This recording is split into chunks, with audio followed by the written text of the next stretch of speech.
characters on screen is like twice their size. You got a man running around shooting people. He's like 6 foot tall. Oh my god.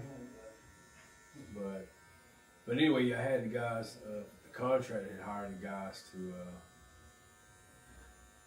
do some painting. Mm-hmm. It wasn't it. So yeah, I had my guy Greg come in because he took a special type of paint. It's just like it's all black. Mm-hmm. The ceilings are black. The can light fixtures are black. Mm-hmm. Receptacle covers are black. Like everything's completely. We turn the light out, you can't even see your hand in front of your face.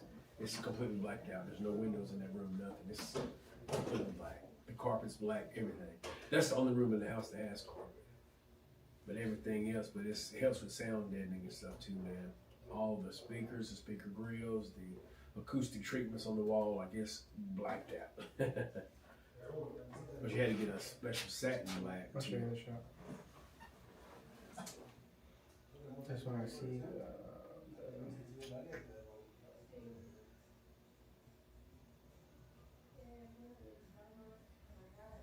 You can see the whole shot.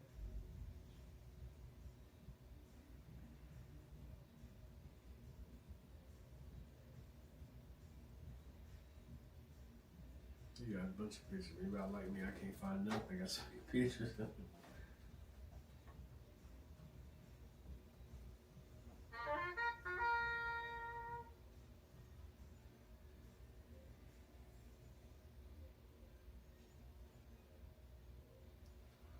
How long have you had the shops? 12. That looks good, man. Yeah, but that right there when you're inside of your garage, you know, look good. That's gonna be dope. Yeah, but I paid that one like $400 for that right there. Mm-hmm. And then the shop in Greensboro, it's those lights. Okay. I changed the shape. The shape, yeah, that's what I like about it, man. Like I like how you got those right there, Mm-hmm. not the full heads, but their shape that's cool. They have so many different shapes you can choose from, and then they'll like design it. You send them the measurements, Yeah. and then they'll design it whatever you want. And you said you got them off Alibaba. Alibaba, $500. And then I pay that guy. I pay him like $250. And if you would have hired a company, that would have been like at least $3-5K. Right. Yeah, I'd like to. I'm like to look That's at the that. thing about when you're a barber, like you can, you know. Mm-hmm. But I feel like I lost that touch because I'm not in the shop all the time. Right. So like a lot of people actually use, man, they just like they fell off, they disappeared, or they got too much stuff going on now, and I mean we're getting older, so I guess their availability's changed. They stay more busy or something, but. Mm-hmm. Yeah, that's crazy, man. What you told me about your trainer. I know, man. I felt bad. I was like, man, I mean. How old is he? Greg is, I mean, he's probably like 50 something. He's probably like, I think he said he was 55. Wow. And He just got married. Yeah. Then that was his second marriage. Oh, the lady, he told me, man, she saved my life. Is your company? He, and it's crazy. The craziest part is how I met him. Met him through work. The dude met him through work, man. He had some mental illness issues. So that guy I was telling you about, this, the Google Me guy, I met him when I worked for that guy's company. And I was getting people, you know, my specialty was people with explosive disorders and stuff like that. And they was recruiting guys that were straight out of prison that needed rehabilitation. And he happened to be one. He was on drugs, man, and that's what ruined him initially was the drugs. But the dude was skillful. And I remember linking him up with all these local programs, man, to try to help him find a job at first. It's like, you know, man, I've been a painter for all these years. I need to get established in that, man. Helped him with his business model, man. Got him going with his own business. I mean, Pretty much you helped him. yeah, helped him. Got him from the bottom and built him up. And the thing was, it worked. that I had to sign. When I signed on, the contract stated that I could not, if after a client or was discharged, that I couldn't have any communication with him for 3 years. We didn't follow that. I mean, I had that dude painting. Your house? Yeah, I had that dude at my house painting. I had my mama's painting, at the church painting. Like, oh my gosh. I was throwing the guy everything I could throw him. I could. Cause he made progress. He'll let me know. He's like, man. He says, Nick, if it wasn't for you, I wouldn't be here. I said, no. I mean, it was on you. You know, I was just helping. You know, I didn't mind at all. You know, it was my job back then. I'm not gonna stop now. Right. I wish the best for you. And now he's like, man, I weigh 100. He's like, I weigh 177 pounds, man. He was like well over 200. That cancer just broke him down, man. Wow. I hated to hear it. He's a real good dude. I mean, he's made a complete 180 with him. And see, and that's the reason why, like, you know, the things that you do, like your business, like, that's the reason why you do it, you know what I mean? That's exactly right. I mean, I want to see that, you know, my job it's weird though, my job is designed to eliminate my job. If that makes sense. Yeah. You know what I mean? Yeah. Like, my job is to get somebody up out of the mud and so they can make a better life for themselves and not need my service anymore. Right. You know? And that's cool because I'm telling you, once one leaves us, we don't have enough support. Yeah. You know what I mean? I mean, it's a lot of people out there that need services that when I was in school, we would do a lot of community service. And there were a lot of actually a lot of help, especially like the food, whenever they would give them food banks, the food bank systems and all that stuff. Yeah.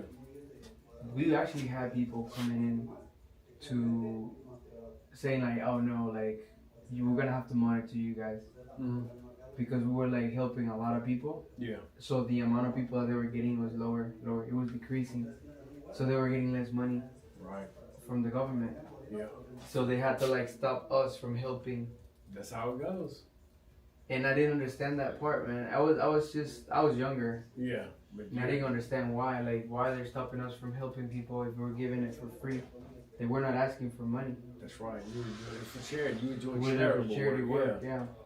It's messed up, man. Really, it's messed up, and the allocation of funds from the state in general is just terrible, man. They run on. If you get enough allocation, Hasta luego, se cuida. You get enough allocations for money that should last you for say a quarter of the year. It's gone the first month. Oh my gosh. I'm gonna go get the razor. I'll do your beard.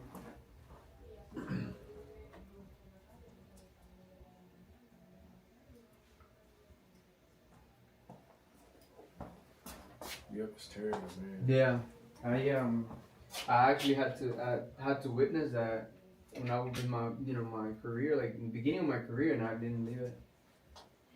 I was like, what? And it felt good. Like it felt good when you were doing community service. Right. It felt good because you've seen them, like they come back multiple times for haircuts or for services. Right. And then next thing you know, they already got a job. They already got, they got their own apartment. Yep, things happening, yep. Like, I remember like the school I went to, they were big in religion. So, they would feel good, like we would pray, we would do a lot of things. And it was good, man. It was a good fellowship. What school did you go to? It was in Burlington. It was, they actually about to close. Oh. Yeah, it was a barber school in Burlington that opened up. I was like the first group. Right.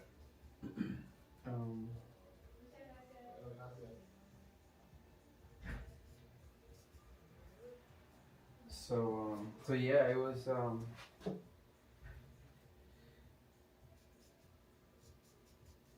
it makes you think, like, it makes you think differently. Right. When you see that. Yeah, I've had people, man, that came into the game, as we will call it, that were forced into it. Like it was a part of their parole or whatever the case may be, that ended up, changing their life for good. And then you got people that... And then you get people that take advantage of the system too. Yeah, and they say, man, F this, y'all ain't helping me. If I didn't have to be here, I wouldn't. Then they go right back to what they were doing before and end up back in jail or back out on the streets, off of the medication, you know, whatever the case may be, you know, I guess it's gotta take the good with the bad. Mm-hmm.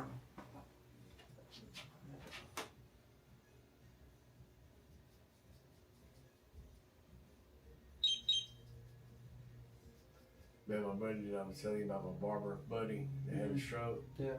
the dude was texting me earlier. Mm-hmm.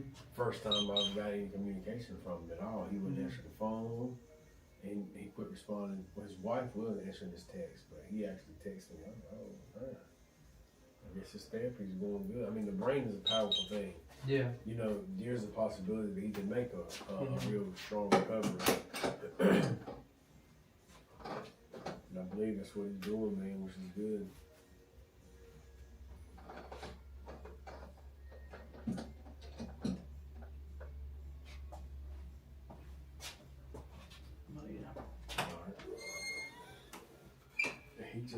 He just got inducted in some kind of barber alumni or something. Went all the way to went to Georgia. It's like some kind of sorority or something. I mean not a sorority, what do you call that junk?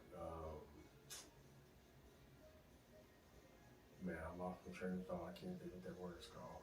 But he just got inducted into it. It was all, he had it all over, I think, Facebook, Instagram, and everything. And right after that happens to him. Rough stuff.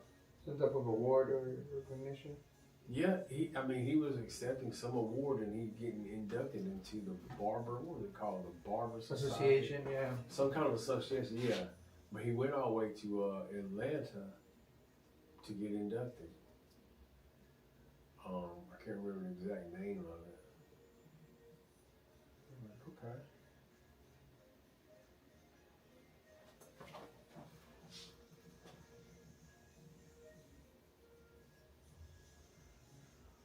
Another question on subject. The guy that was up here the first day I came and you was working on from West Virginia, black dude, has he been back?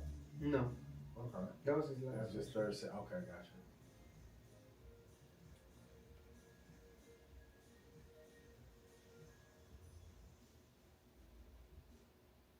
He the driver from UPS. That's what he does? Gotcha. They offered him money to quit UPS. They're giving, I think it was like 120,000 if you quit UPS because they have so many drivers. What? So they're giving incentives that much. Like the first try around, they were giving 40,000, and then like they still have a lot of employees.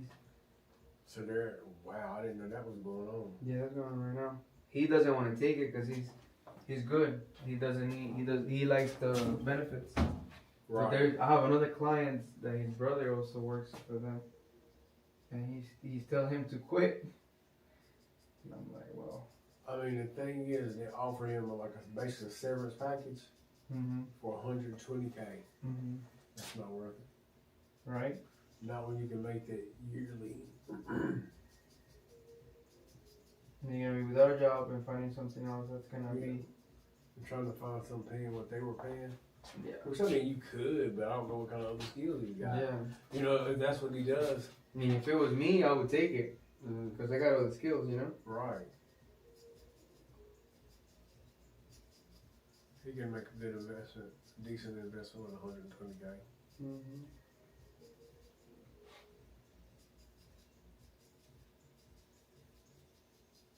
I thought you were telling me about your barber reached out to you to know what you were doing, to know like who are you seeing. Yeah, I mean, if he may have, that may have been him texting me. I ain't looked yet, but okay. Yeah, I didn't look back, but he texted me earlier, and while I was sitting in there, but he may be like, who's cutting you now? Cause there was one little stint where I think I may have told you I was going to try one of those. Just wanted something different, man. I was gonna get one of them man units, as they call them. So you know, I had to let my hair grow out so we could blend it in on the side or whatever. And so for that amount of time, I didn't go to him. I didn't need him.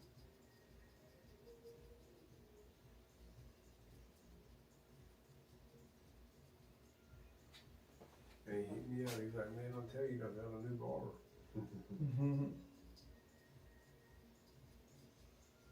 That's like the last thing I would like to hear.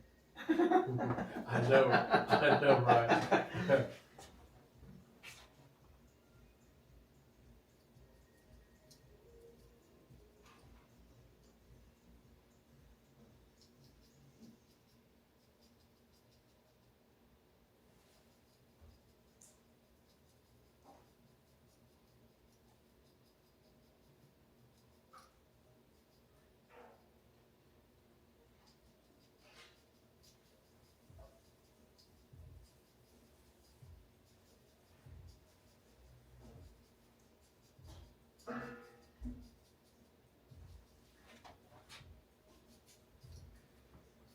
Yeah, I haven't met him. Was crazy anyway.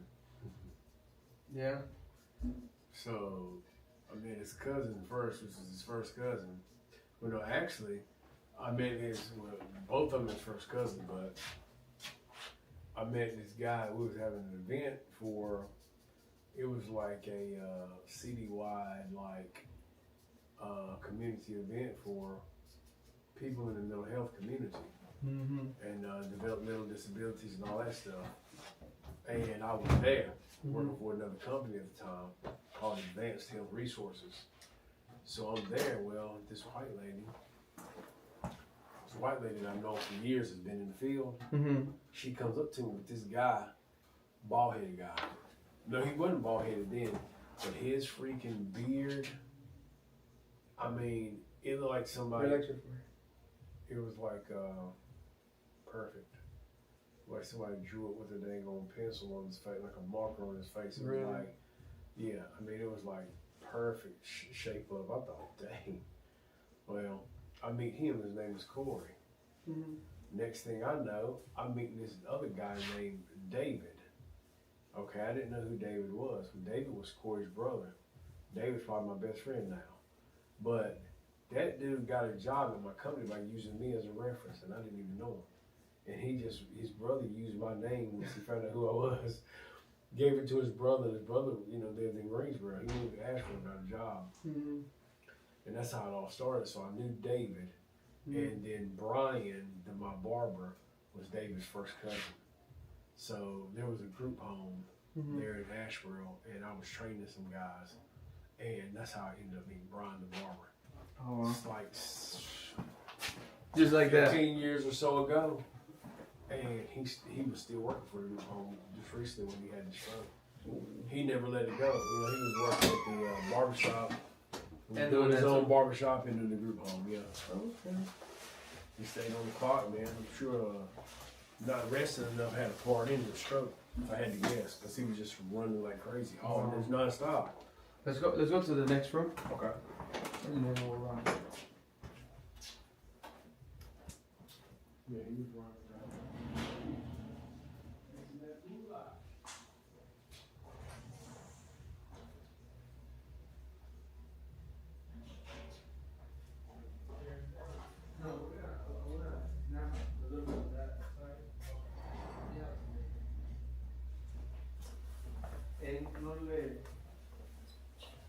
Llévalo para allá para que vean cómo este man está ahí.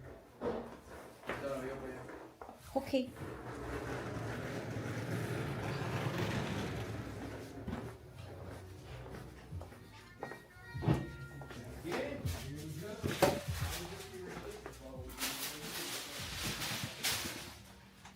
Oh, sí. Okay. Esa señora tenía cita a las 2 o 2:30, no sé si. El dentista, y la señora estaba así.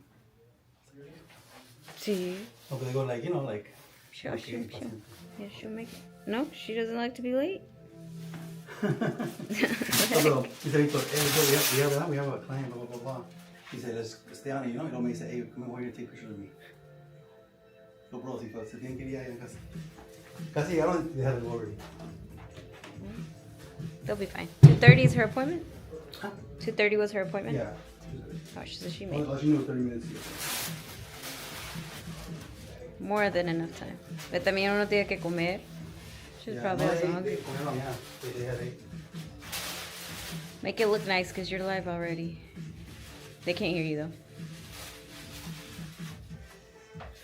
Who's next? El moreno ese ya. Okay.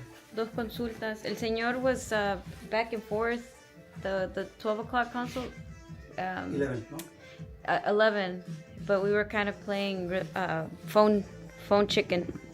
Because Gerald would call him, no contestaba. We would call him. He would call us back. Nadie contestó.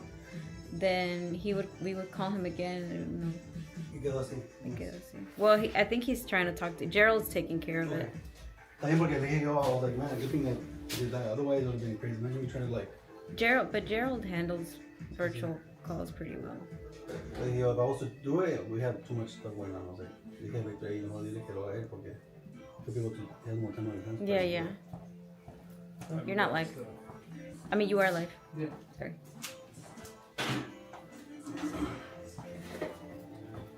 You want to bring us stuff?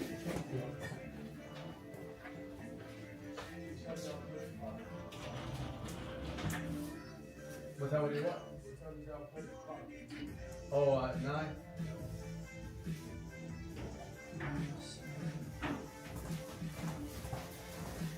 We could switch things around, like use the other chair. But we can start with this one. That's cool. And then when you get, you feel tired, we can bring the other one. No problem.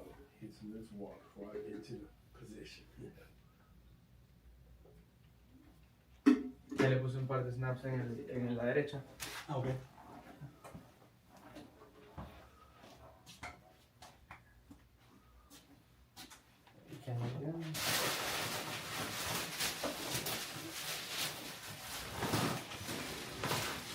Perfect. All right, cool deal. Do you need it?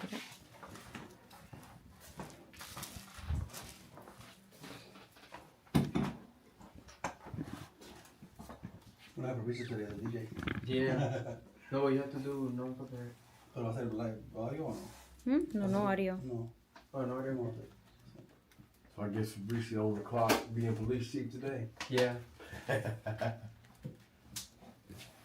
Well, believe it or not, Roanoke is I didn't know, but it gets pretty wild over there. What county is he in, do you know? He's in, I don't think he's in the city, I think he's in the outskirts of Roanoke. Okay. ¿Tenemos a 8 o 10 será? 6. ¿A 6? Yeah. No, la Niro era que... Oh, let's do 6. He has a really soft skin.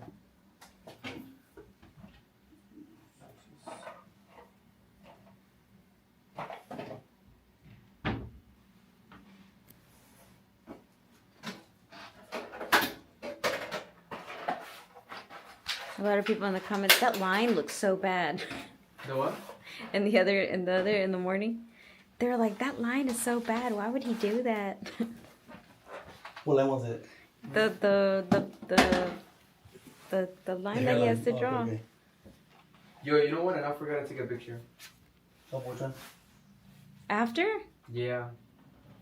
He'll be back. I have to come back at 8:30 Friday before I go.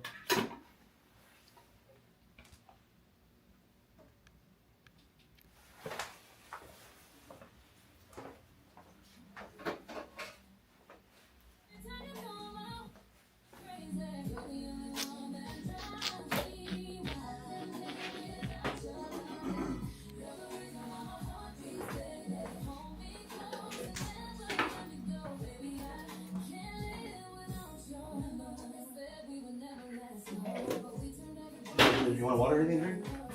No, I'm good. You good? You get a little some coffee.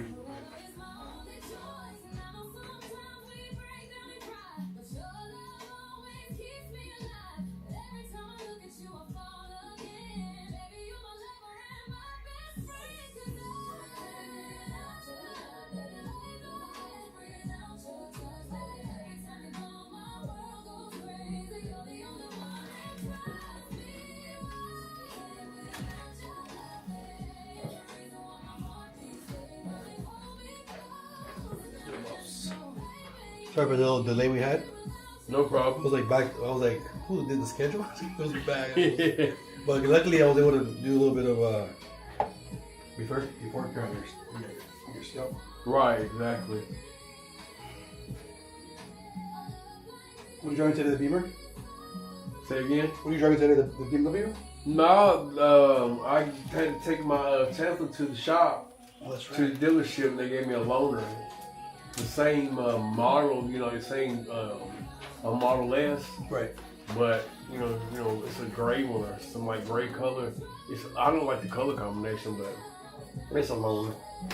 The freaking thing spazzed out on me, man. And pull up, I get in the car, and they're walking away or whatever, and I put the link, the address to this place into the navigation, right? And I pushed the freaking full self-drive button, and the damn thing jumped up on the curb. Right in front of the service center, man. I pushed the button and said, "Ding!" It just jumped up on the curb. I said, "Oh shit!" What do you mean? The little, the curb where you park at, the thing went forward. The way they're parking is one on this side, a curb here. One for person that parks this way, you got to back out. So does the other person. There was no car in front of me. I pushed the full self-drive button. That bitch jumped up on the curb. Oh damn! Right on the curb, man. And I pushed it. It was going down the wrong freaking. It was going down and up. And the car was just spazzing out, man. So I pulled over and reset everything, and I couldn't even get it to re-engage the autopilot or nothing. It just went on an auto lock. Yeah, it went crazy. So I did a forced restart on the system, and it kicked me out of everything. So I had to re-log back into it and everything to be able to use the features. I said, man, what the heck? Right in front of the service center. The guy's like, oh my God.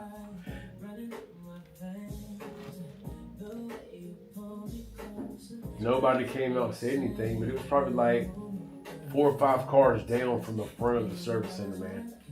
So maybe the other cars blocked it or something, but I don't know. I was like, oh, what the heck is this thing doing? I started just to leave it on the curb and say, y'all give me another car. This is spazzing out.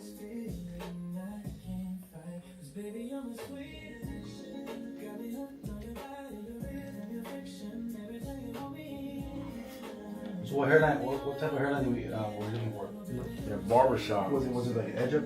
Yes, sir. Fresh cut. Yes, sir. But since you already have a little bit of hair, you don't want to go. Well, you can go a little fuller, but you want to keep it. Make sure it looks like it pops. You know. Right. Mixer. Okay.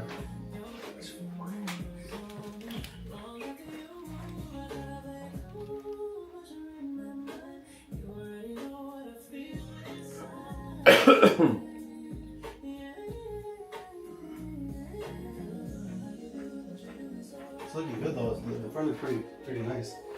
The only thing is you have to kind of figure out how you're gonna start like doing it yourself, you know? Like like styling your hair in the front, like trying to do your own. I know it. It'll be like barber free. You have to probably go to the barber shop, but right. Unless here and there you want to get Victor to, you know. Hey, Victor, I told Victor I was being dead serious. I know you are. I know you are.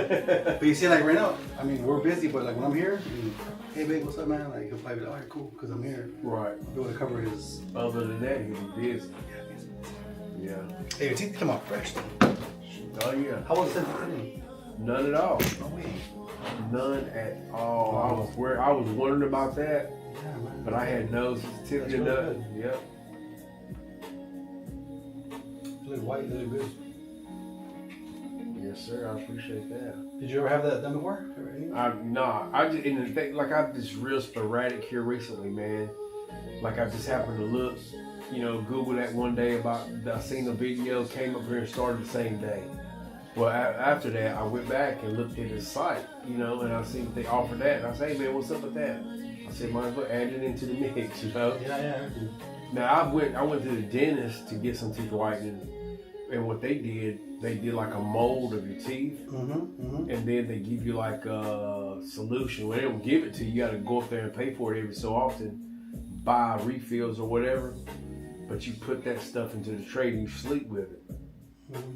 What I didn't like about that is the idea started to get sensitivity, man. Yeah, it's really strong now. Like I mean, it was too much, man. I was like, the first night or two, it wasn't that bad, but then after that, it started being it was real painful, man. Just teeth was getting real sensitive. Oh, they look good, bro. I was like, damn, that thing went crazy. Like over there they charge like a lot for that.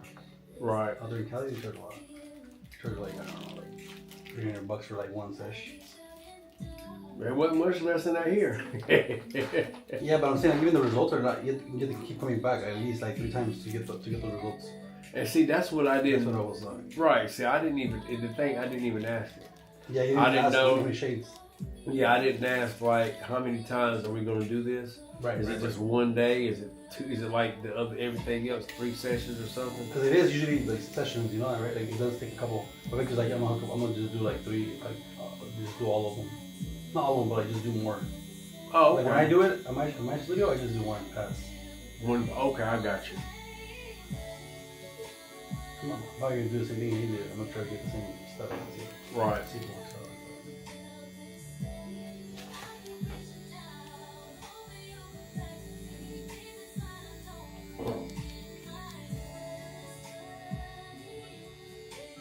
You zapped a couple over here, no, right? Say what else? You zapped a couple, Victor? Did he do anything to Did he cut it? with the machine? He did a little couple. Yeah, he did some laser on this side over here. Okay, cool. Yeah, he did some on mine too the other day. Did he? Yeah, we're like that. Like if we see something that we're like, kind of, you know what? Let's fix it. Just fix it right now. Right. That's good. That's the cool part about it that we have the machine here. Yeah, that is awesome. Do you have that machine, sir? No, I'm actually taking that one soon. Okay. Not right now, but I'm taking it.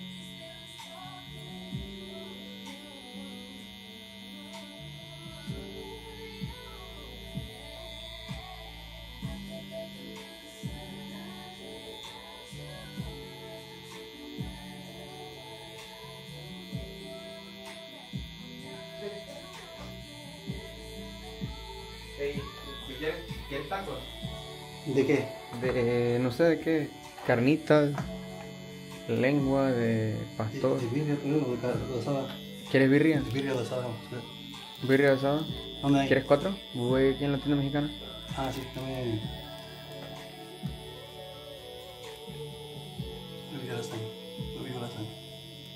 Está bien así, tacos, 4 tacos de 2 de asada y 2 de... No creo que tengan birria porque es día de semana. también Tienen de lengua de pastor. 2 de lengua y 2 de asada. 2 de lengua y 2 de asada. 2 de lengua y 2 de asada. ¿Y el tomate gusta? Tú, Probablemente un Celsius. Celsius, está bien. Entonces voy a tomar agua y luego Celsius.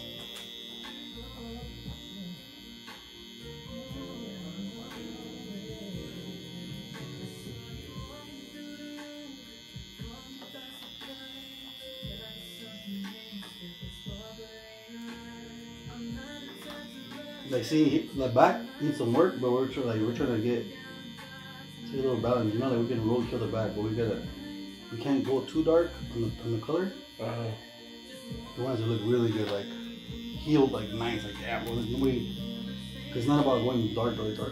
Right. That's not the key. The key is for it to look in your skin like a nice tone. Right. It's supposed to look green or blue. It's supposed to look nice and like purple.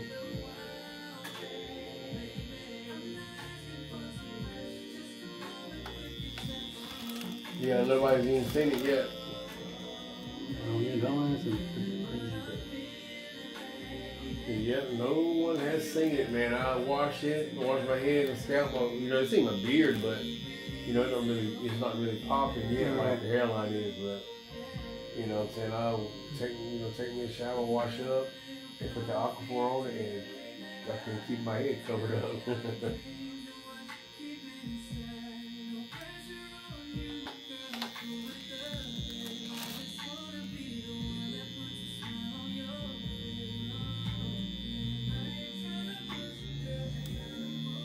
Did he zapping in the front or just on the side? Just on the side. Okay, cool.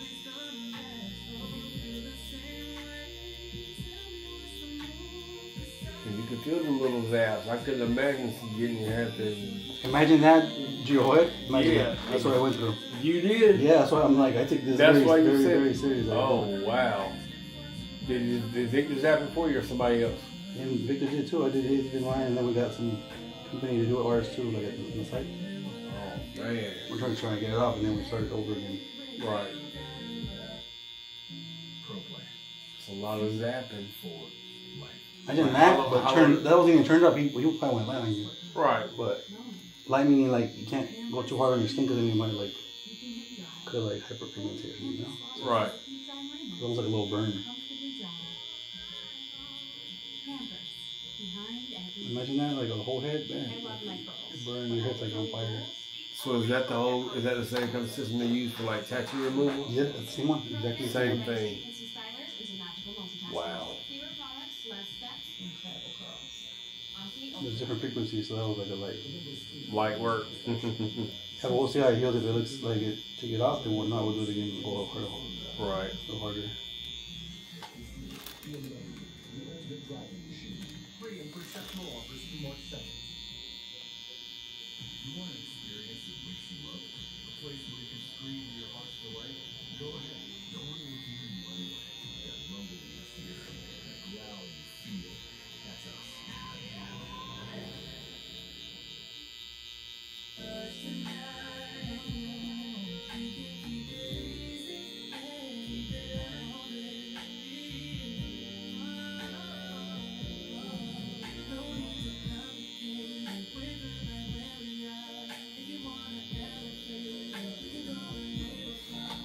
But I remember being there, but I think we just, I don't know, it's just like, we were just kind of like seeing if it was gonna line up a little bit with the night session, but it looked like it's still there, so we left them out.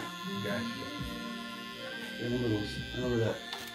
I just wasn't sure if we were like. Right. But the impression is a little bit bigger than what we like, we better just to remove them. Everything has to be uniform.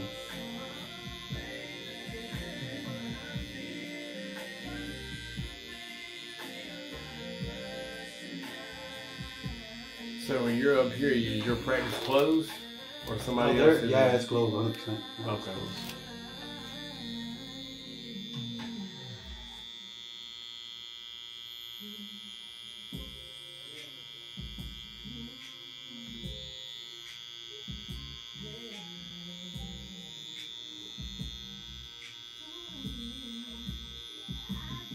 Because busy over here, so trying to get me to come over here and like kind of basically live out here for like a little bit. Right. Just trying to take over the whole sessions.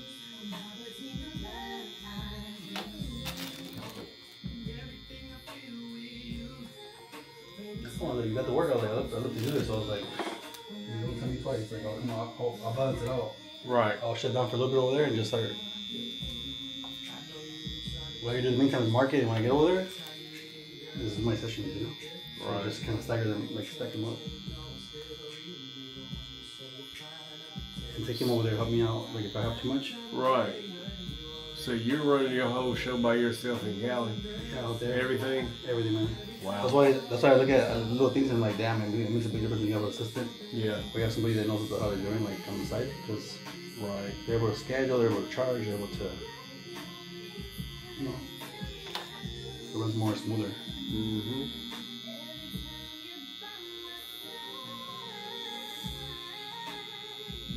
Like I'm over here, back here working, just trying to smash it out, and then she's like, hey, you know, the client's about 30 minutes away. Okay, cool. This is a game plan.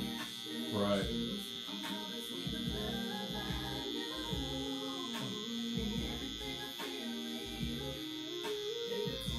Like every time is important, and you gotta stay on that.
Turn your head slightly to the way.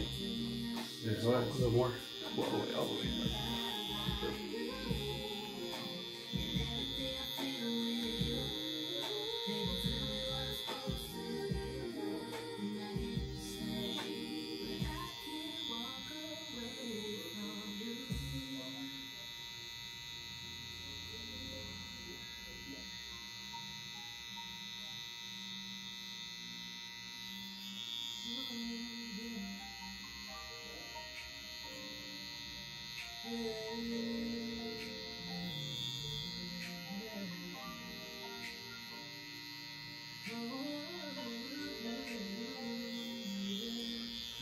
Did this intern ever come back?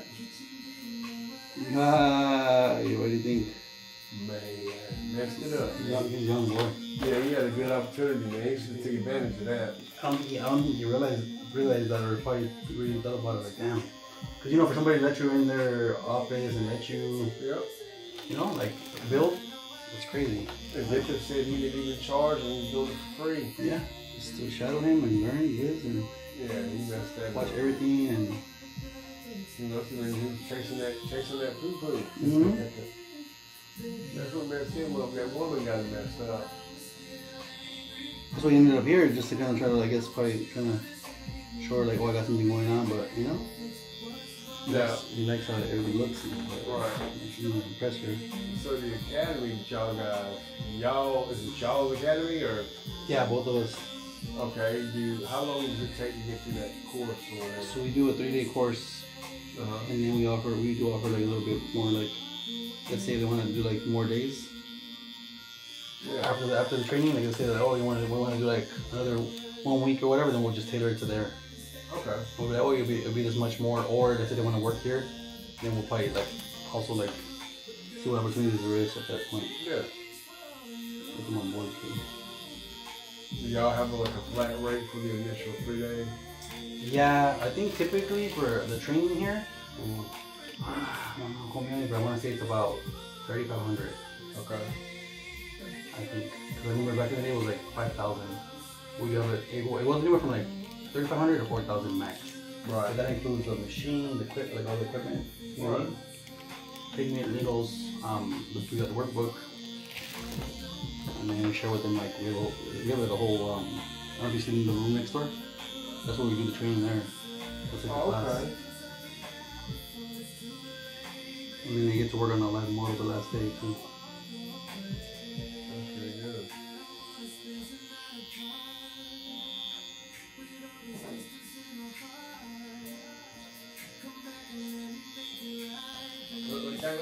Okay. Really.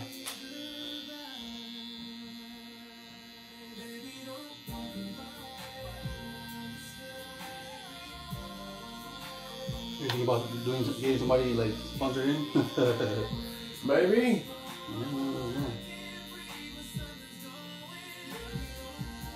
I know somebody right now who needs to get motivated in doing something. Figure something out, right? Yeah, that might he may be interested. If he is, I help him out. And you know what? We're like, I mean, when we do the training, me and Victor do it here. Right. We both work with the students and make sure that they're on it. There's no gatekeeping, so we're just like, hey, this is what we do. This is how it works. Yeah, that's what's up. Jump on, you know. You know, but research when I come away from over there, he didn't like it. You know, he didn't like that. Right. I do my own thing. Right. I'm probably a little more crazier, you know, than him because he's a bit crazy, man.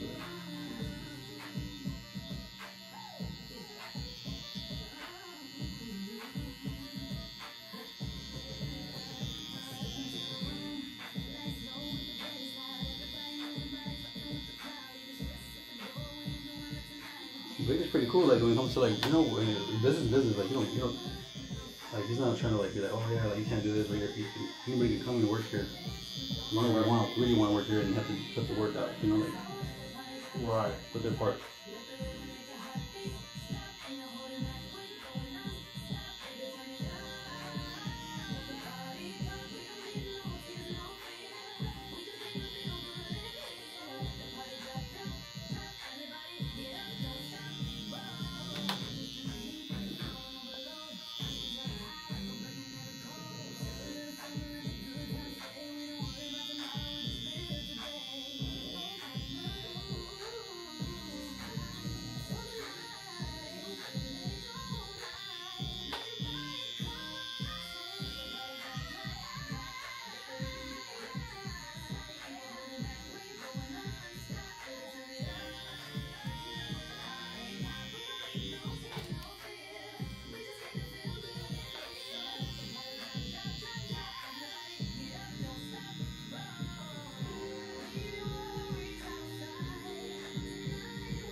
part about it too. I think that if, let's say, I don't know, example, let's say I don't know, like your nephew or niece, whatever person wants to do it, and then let's say they do it, and they're like, okay, well now I need a place to do it. They can bring the clients here and give them like a percentage. Obviously, because they're already starting out, like Right. you kind of for research, kind of like, let's say not for research, but like somebody, like say that you get to work on you a little bit, and we're like, okay, like that gets a little more comfortable, and then we'll be able to like pretty much shadow him and finish the procedure for them. Right. While they're still making money off of it, you know? Yeah, that makes sense. It motivates them more, and it's just go based on how much they know, how much they can do. Right.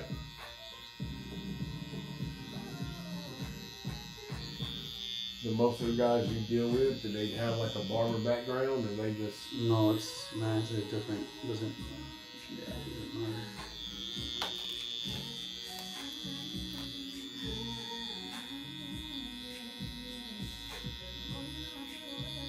Oh, we're showing everything here, like even freaking how to like cut the hair off, man. Right.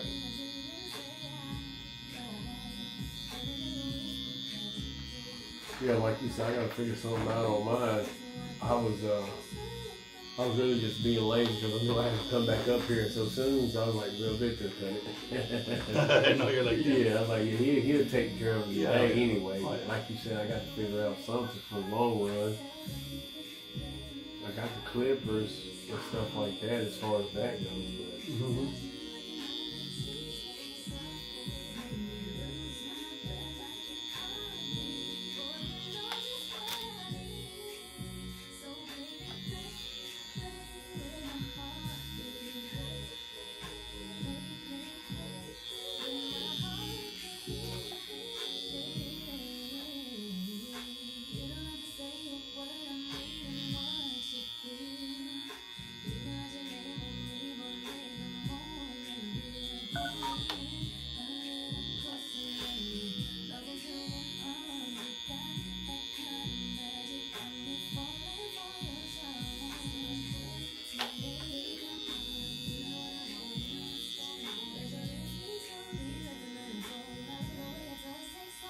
so the lady that works in here, how long has she been Victor's assistant?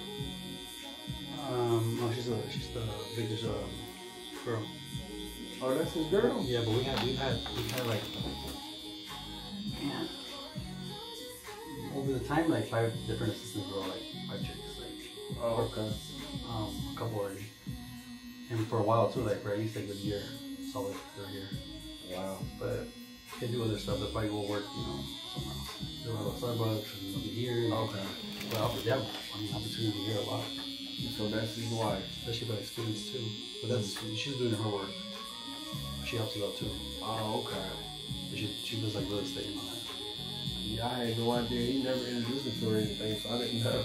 We just keep it kind of like, I guess you could say when we're working, we just keep it like, Right.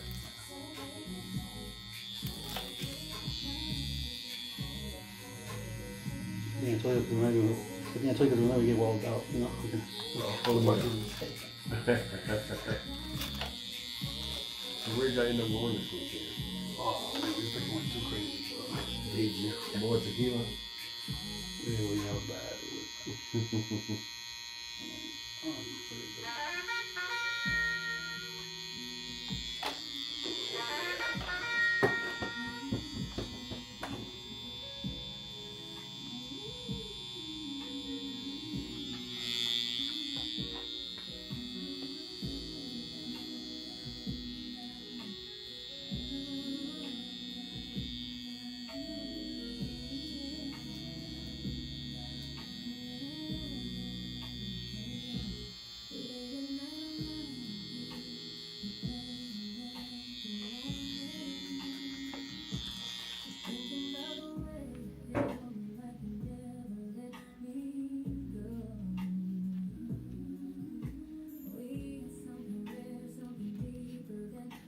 Did you already eat something? Yeah, I ate a little something. I brought me, I said, man, I had to bring me a little snack today. I said, last time I was... Because we just gonna go get some Mexican food here down the street somewhere. So if you want something, let me know. That's how we can talk or something. Not really. I think I'm good. I appreciate They'll y'all for be that. smelling in here like taquitos.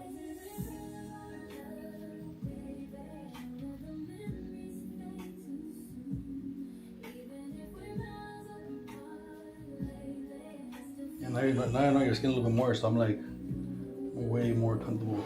Right. Take it in there, knock it out. But when you don't know the skin's kind of like you can't just push it like you can't push it too hard. Right. But they're like, yeah, soft skin. Like you do have soft skin, but there's areas where it's like way tougher. Like here in the front, it's like there's hair in there, so it's like a little harder. Right.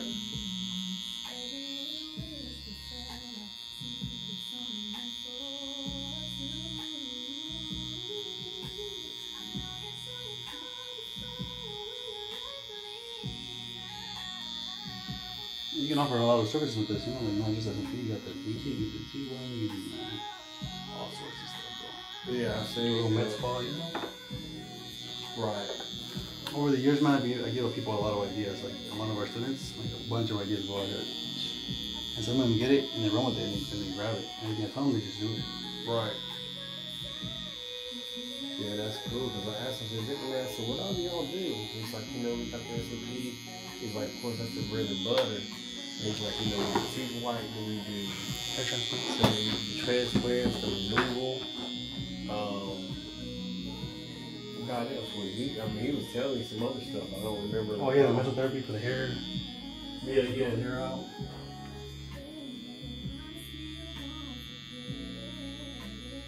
So with that laser hair removal, like, how does it only like remove the hair from that area, or does it remove it from around the areas around it? Like, Just the hair areas you hit. wow. Well, see, I mean, before, man, when I started going bald, I was just gonna get laser hair removal, and you know, it wouldn't really want to do it for your scalp. It was somehow painful it was, this and the third, which I didn't care.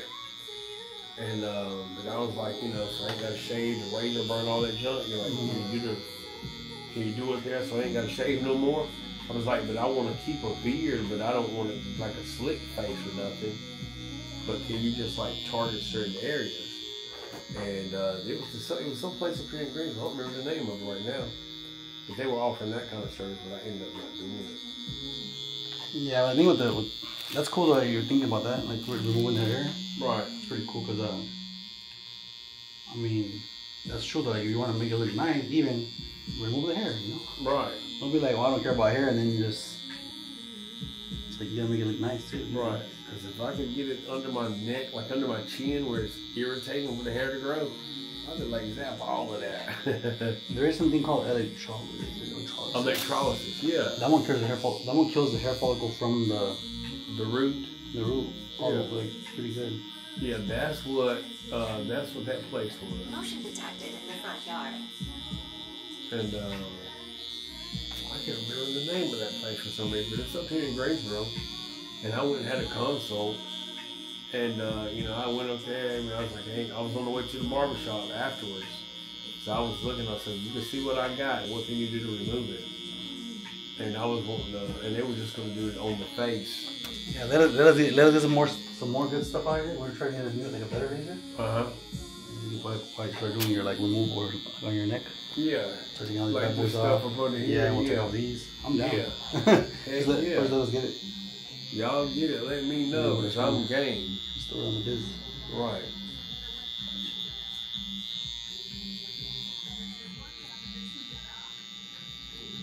So one of my clients that he has a good beard, he did all the, he didn't want to shave no more, like have to line it up. Yeah. With all the razor bumps and all that. He's like remove it, razor removal. Y'all did do that for him? No, one of my clients out there in Cali, he got it done. He did Someone get else, it done. like it looks good though, like the laser removal on the hair. Yeah, man, I would love to get that, man. On the beard looks good. Whenever y'all ready to, You got a fresh beard now with no, you don't have to worry about no maintenance. that would be, man, that's what I'm talking about. Good. You ain't got to worry about nothing. You ready every day. That's like the women that get like the permanent eyebrows or mascara and all that stuff. They just wake up, they're ready, they're just ready. 10-15 minutes and they're good. Yeah. And my little sister's girlfriend. She's a real pretty girl. Or her friend or whatever. She's a real pretty girl. And she got like permanent mascara and her eyebrows and everything. So she look like she's ready to go so she wakes up.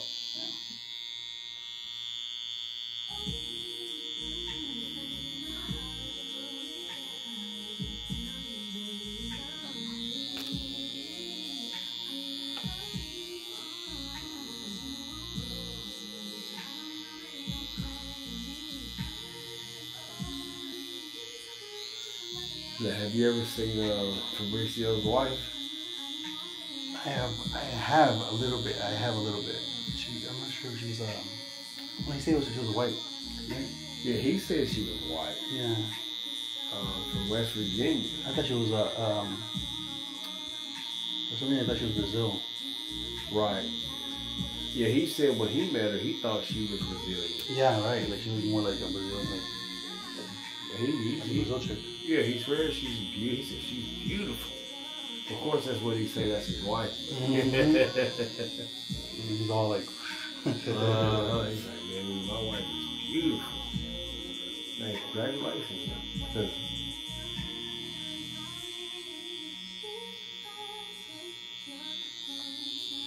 Does he have kids? Do you know? No. No kids.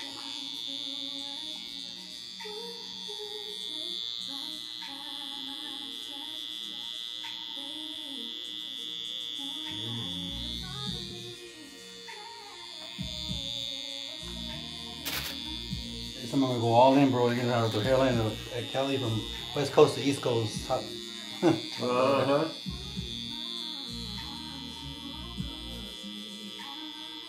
Now, what part of Cali are you in? I'm right there in Rancho Cucamonga. Right there by it's right there by Ontario Airport. Like, literally. Okay, you're way up there. Okay. That's where I have my office, but I'm all over, man. Gotcha. I haven't made it to Cali yet. I'm gonna have to go visit over there. I've been up to, close to it, but out to Nevada, Arizona, but I ain't made it quite to Cali yet. How was Arizona? Say again? How was Arizona? Arizona, was it good? Yeah, Arizona was hot. It was that dry heat. This one I was on this kick where I was going to a bunch of freaking casinos and stuff, man. So what is that river out there? Is that the Colorado River? We was out there on the river, man. It was a nice place, real nice place. It was like the beach out there. Like they had sand out there and people riding jet skis, like a party out there. It was nice. Havasu? Yeah. What was the name of that place? And this was in Arizona. This was God, what was the name of that? I can't remember off the top of my head. I was looking back on my emails when I booked the flight. And it was a straight through flight, man. It took about 5 hours. 5 hour flight straight through, and I got on in Raleigh. Got on the flight at RDU, flew straight through 5 hours. Got off the plane at night time, like 112 degrees, man. And it was like 9 o'clock at night we got off the plane. And but look, you don't even sweat. It's like it's 120 degrees in the shade during the day, and you don't even sweat. It's dry, huh? It's just dry heat, man. But your lips, like, man, you go through a 10 sticks of chapstick while you're there, cause your face feels real dry, your lips real dry. But it was nice though, man. I went with I took this girl with me, man. That was a bad mistake. You what? I had this chick with me, man. Oh, that day? Yeah, that was bad, man. That was one of them. She ruined the whole experience. And I hadn't been back since, because I wouldn't go with her again. Mm-hmm. Really, when you go, and I wanted to gamble, so if you're gonna go gamble at the casino, you gotta go with somebody who likes to gamble. She was like a knot on the law, and that was just bad. Somebody doesn't have, back you up and find something to do. Yeah, exactly. Or just get some drinks, or just, and like pump you up a little, Yeah, she was the wrong one, man. Toxic. Mm-hmm. What am I about to do? I'm hungry. I'm mad. Right. I was like, girl, I came to look, go somewhere. Here's some money. Go find you something to do. Here's a little. She wanted to stay right up under me and complain all the time because it was so, it was a lot of Spanish women down there. Oh my God, man, I couldn't even focus. I couldn't even focus, man. They was everywhere, man. All them Brazilian butt lifts and BBLs. Oh, there, yeah. Man, we went and got in the pool and oh my God. Just like that. I purposely wore some shades that had like a reflector on the outside so she couldn't see my eyes. Cause I was looking at everything moving. It was crazy down there, man. And all the good looking women, in my opinion, down there, they were all Spanish women. I was like, oh my God.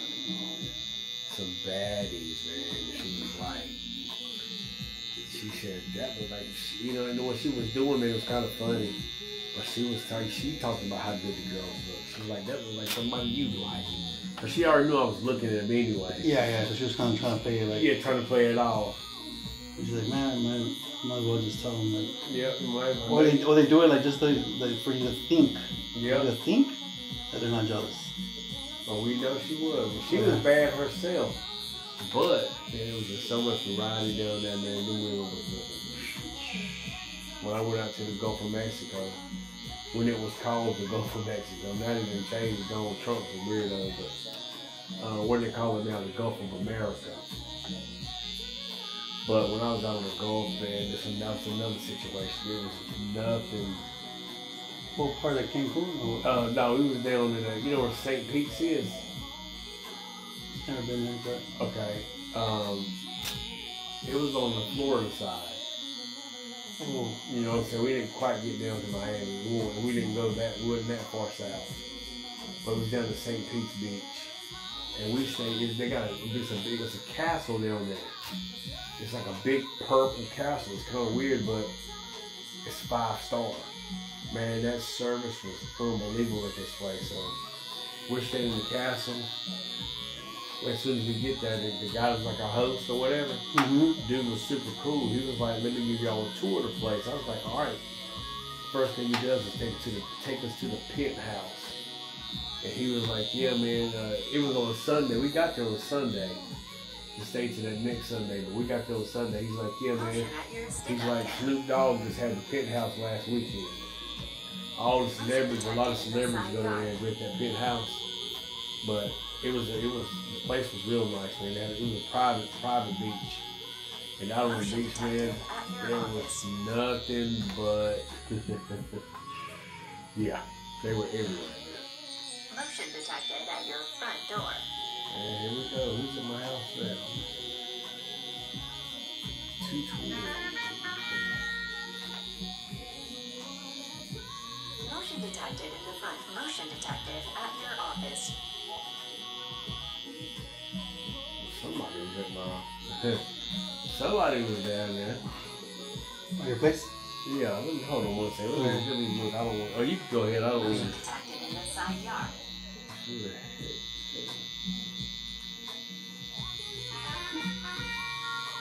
What happened on the delivery or what? Oh.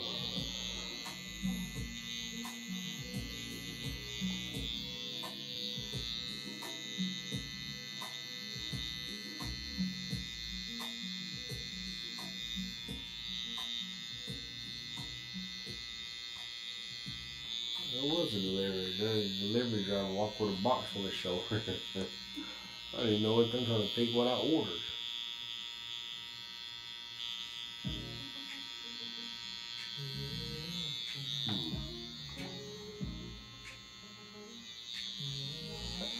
Might have been Sam's Club delivering this stuff. That might have been who it was.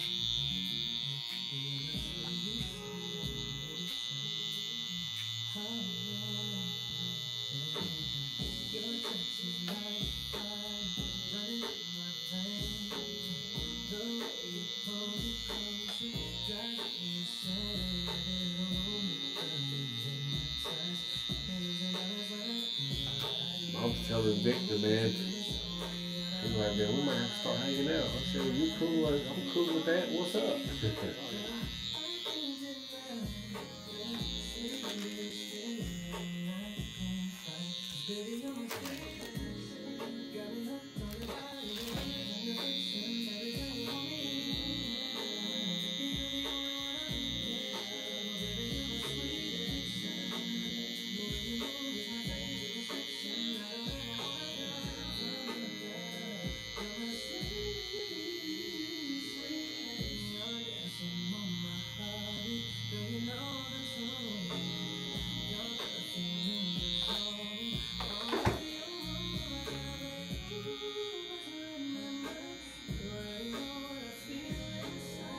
Is your ex-wife still been blowing you up?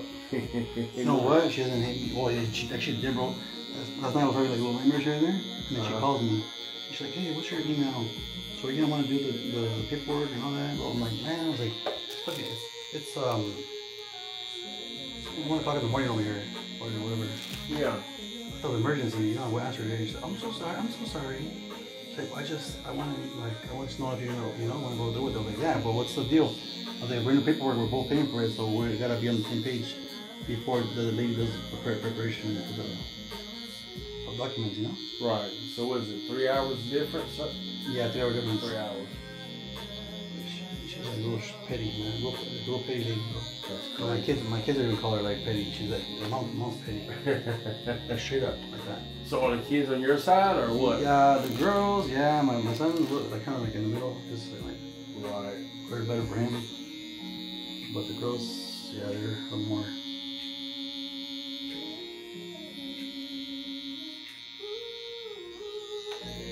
She's like that. She's like, I'm gonna tell you something. Okay, cool. There's wrong with it, but I want to make sure that before you do anything, like we're both on the same page. Right. So we want to do no paperwork, and then later on be like, oh, well, I'm not selling the house right now. And if I do, I might catch you out if I can, if I follow nothing, clear it out. So is she living in the house right now? Or? She lives in my daughter's house. Oh, she lives in your daughter's house. So you're living in the house that y'all. Yeah, we had back then, and then she lives in my daughter's house now. Oh gosh. But she's trying to be slick, and I'm like, nope, I'm not gonna. If you're gonna move out of her house, if you're gonna sell the house, then you move out of her house and go do whatever you want, and then. I don't know how old is. It's not gonna be fair. My daughters. Yeah, how old is your daughter that she lives with? The one that she lives with, one of them's 19, and the other one's 16? 17. 17, she'll be 18 already this month. So is 19 your oldest? Huh? Is the 19-year-old your oldest? Oldest is 24. 24. Okay.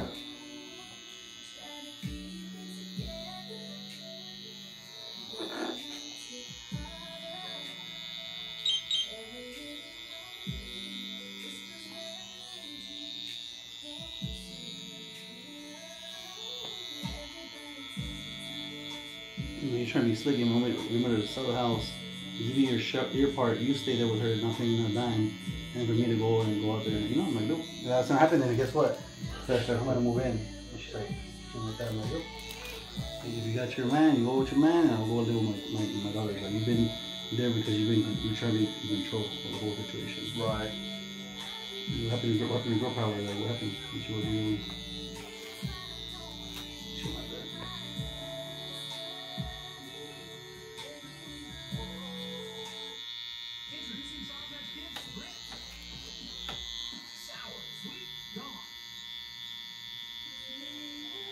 Good gods, I love mango.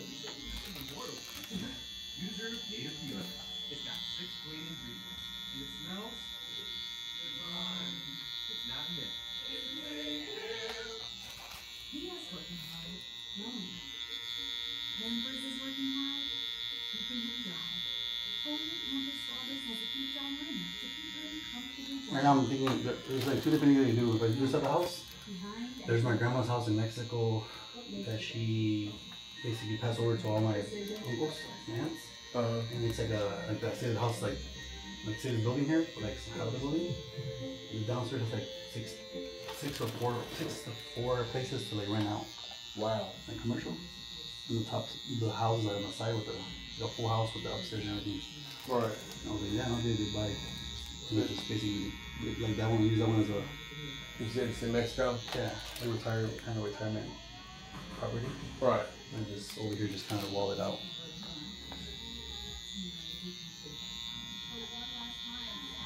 And then go buy some property here and then just that one as a kind of one. How often do you visit Mexico? At least like once a year, at least. At least once a year? But for me, it's like, I don't know, it's easy. Like, I don't mind going over there and say, hey, bro, come over next week. Boom, I'll take a flight. Boom, be there. Yeah, and how long does it take you to get to, like, where your friends are at or your family's at? from Cali?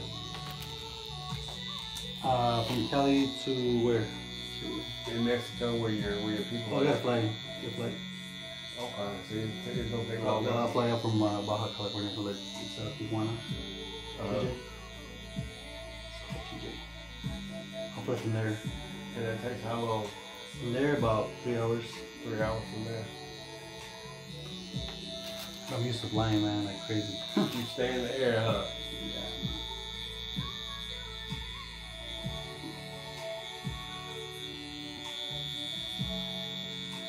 Do you have a favorite like what do you call a favorite airline, or you just book whatever? Anything that's available. I got you. Just make sure you get some good food, get some good drinks, nothing. No, that's Ain't no flight, ain't no freaking comfortable flight. right. I haven't yet been in a comfortable plane. Yeah, I mean they're not made for we bigger guys, man. It's like I just get lucky if there's nobody next to me. I'm like, okay, cool. you actually got some room. That's a big one. Now the first time a buddy, a real good friend of mine, the first time he flew, I talked him into it. It was a short flight. Mm-hmm. We flew to Orlando. It's something like hour 15, hour and a half, or something like that and we flew right here from PTI, and up here in Greensboro. And he was nervous about flying and everything. Well, the flight attendant was just being real cool. She was like, look, I'm gonna move y'all to the front, to the very front row. And see, there was nobody, like the very front row, there was like a big area in front of it to where the petitions were at. So there was no seats in front of us. I mean, we had plenty of leg room. There was nobody sitting in that row but us. So that was nice. And that's been years ago. But we didn't have that same freedom when we flew back, man. We were sitting with everybody else. The seats was like 3 wide, or 6 wide. 3, then a row, the walkway and 3 more. Man, we was damn near sitting on each other's laps. It was like we didn't have no room. I was like, man, the only reason I flew like this is because you never had the experience. I said, but you won't catch me flying like this again. We're going somewhere where we got bigger seats and more leg room. It costs a lot though. If you're flying business class or first class or something, it's really ridiculous. But if you're flying for hours, you know what I'm saying, a long flight. You know what's not too bad though? The exit rolls are good. Right, that's true. Exit rolls are perfect. Like honestly, like that's those are good. Bad. Yeah, those are good, man. You get that, get yourself a nice little drink. Right. And that's it, man. Just chill. Now he goes from flying with me for an hour and 15 minutes and scared the whole time. Hour 30. We flew back. He wouldn't even talk to me. Like he was just so nervous, like paranoid something's gonna happen.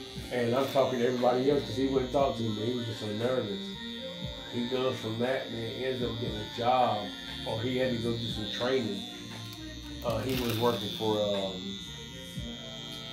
he used to work for Lorillard, the cigarette company. And they make really good money, got really good benefits. Well, he ended up leaving from there and getting offered a job with this private company. And the training was in Germany. Ooh. So he ended up going from being terrified of an hour and a half flight to flying for like, 13, 14, 13 hours or something. You're over the ocean most of the time. Flew out. I think they flew from like Greensboro, Charlotte, and I think he flew to Atlanta. And then from Atlanta he flew to Paris. Or maybe Rome, I can't remember. He did a lot of traveling. And ended up meeting a German woman over there. Ended up bringing her back with him and marrying her. It was crazy. And they had a kid, now they're divorced. And she's in Germany with the kid, and now he's back down here by himself. It's crazy. He had already established himself here. Had a really good job, had his, was buying a house, and he ends up selling his house thinking that he was going to move to Germany with her. Yep, and he moved over there for a little while, and he said, man, everything is so different over there. The people are so different, the culture, everything was different. He just wasn't with it, man. So he ends up coming back, leaving her there. And she's like, if you ain't coming back, we want to get a divorce. And he's like, I'll come visit, but I'm not moving back. And she said she sent them papers. She sent them the divorce papers. She didn't want no child support. She didn't want half and she didn't want nothing. She just wanted to be done. And it was all in the paperwork that he signed. Yeah, like ours is like that. Ours is like we don't want anything to do with anything. Just the house is it. Right. We don't want no spousal, no nothing. Right. I'm not sure the little settlement coming through, so she's like trying to get out too. So. She don't want to spend that money with. Yep. That's what it is.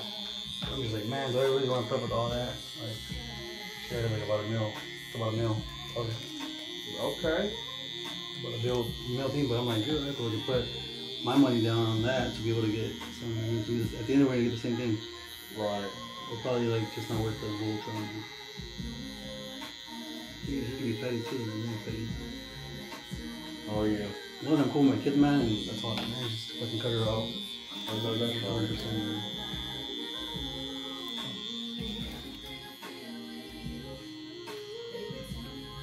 How To close? me, I came from nothing, bro, so I'm already winning no matter what. Like, I don't. There you go, man. Yeah? Got it from the mud. That's cool, man. I don't see. Are you close to the beach where you're at? The close one, yeah. We got close beaches, maybe about an hour, maybe 40 minutes. Okay. Did you have time to visit the beaches, or did you stand and work too much? Do I go out there? I do once in a while. I'll go. One if family comes over to visit or friends, I'll take them out to the beach and That's cool. my family from Chicago will come over. I'll just take them out. There's no beaches. I know it's a total climate change from Chicago. From Chicago to Cali, big difference. Yeah. So when you see it, I've never been to Chicago personally. Chicago was nice, man. The rooftop bars, Yeah, was nice. My mom, she used to be, she's retired now, but when she was working, she was the president for the union for Sprint. And for like the local office, but I live in a small town, but for that old office there, she was the president for the union because it was a union job. And they used to fly her out to Chicago all the time for conferences and stuff like that. I never went with her. You could have went if you wanted to, like. Oh yeah. Yeah, I would have been totally separate from what she had going on. You know, she'd have been doing the conference thing. I'd just been doing my thing, you know. But I had the opportunity to go. Because when I was a kid, she worked for them, man. They tried to get her to move to like Kansas. At one point, Kansas, one time Utah. It was like, look, you know, we'll get you a house, we'll move your whole family, we'll set you up. But she didn't want to because she didn't like the weather. Tornado Alley and all that stuff. She was like, nah, I'm good. She's like, I'm good where I'm at. And then probably 10 years later, they ended up shutting down the office in her town.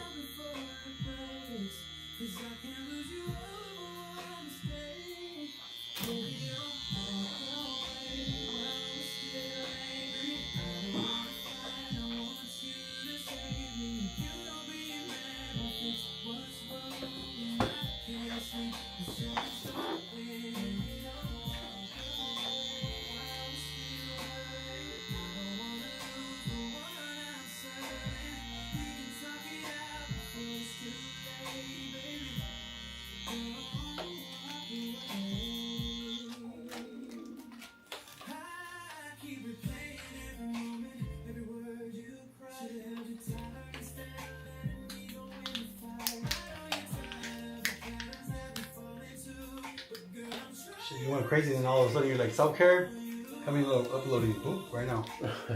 I was thinking about that. I was like, damn, that's good. Like, I'm happy for you. Right. To be able to be like, you know what? Like, this is my turn. Like, it's my turn. Yep, let's just do it. Let's do it. Yep.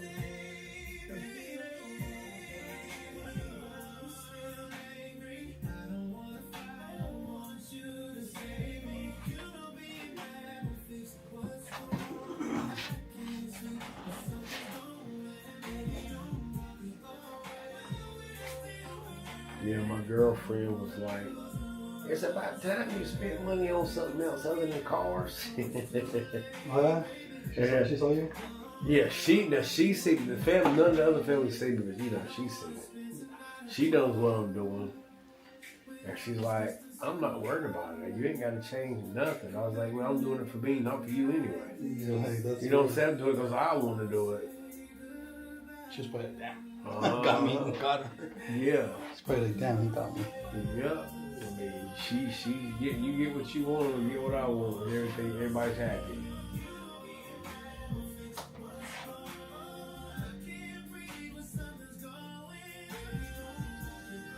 And she wanted another baby. And, I'm sarcastic anyway, Mm-hmm.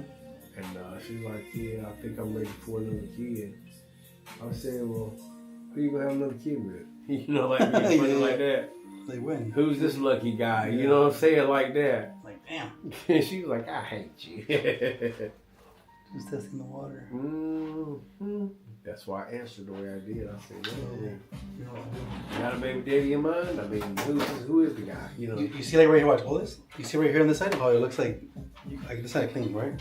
But you see right here, it looks like, you see the little specks? Uh-huh.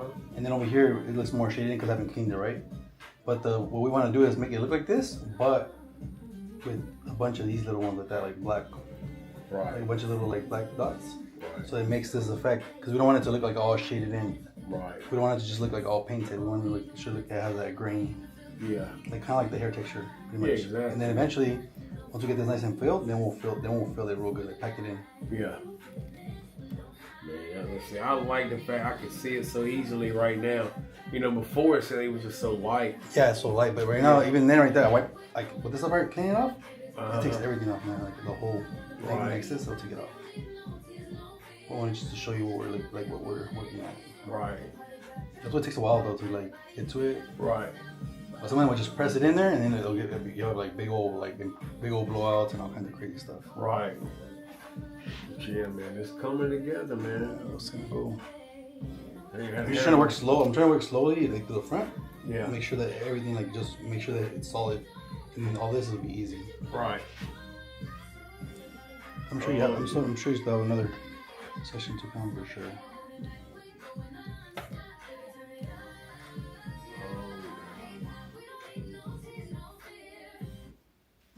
But I think if you cut your own hair with like the zero, and then here and there, like just figure out how to use the little trimmers, Right. you'll probably get it right. Yeah, I had some. I've got some wall, some wall T-edgers, and he's like, yeah, use those, but told me the angle, turn them over, use that, the other side of it or whatever. I'm going to dig in a little bit. Yeah. He's like, you'll have a little, you'll have some stubble. But he said rather than using the Pro Fulls, the Pro Fulls, man, them things just like the slick as the palm of your hand, like they take you all the way down. No, that's too much. Yeah, that's too deep, that's too much for this. He's like, use your other ones. Your type of hair, all you need is just trimmers. Yep. You want an experience that wakes you up? A place where you can scream your heart's delight? Go ahead. No one will hear you anyway. That rumble you hear, that growl you feel, that's us.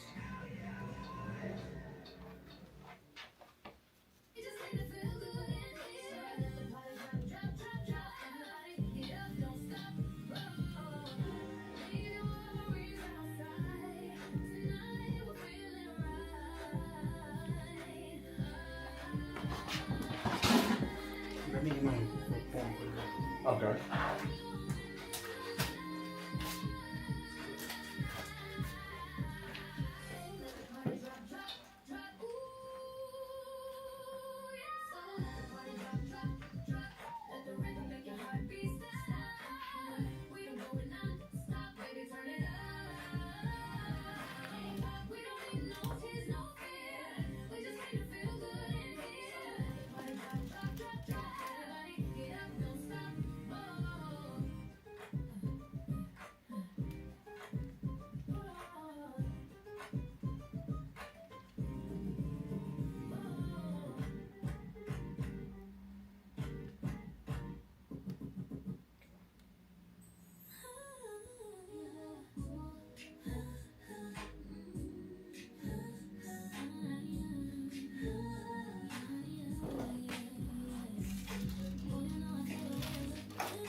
I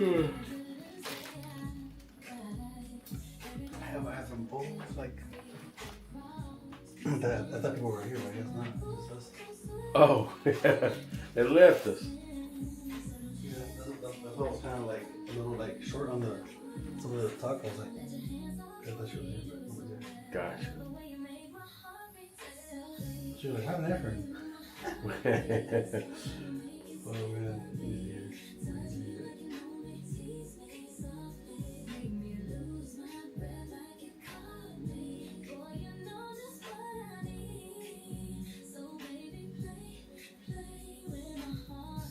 the girls are going crazy, bro. I go start tracing over here because it's crazy.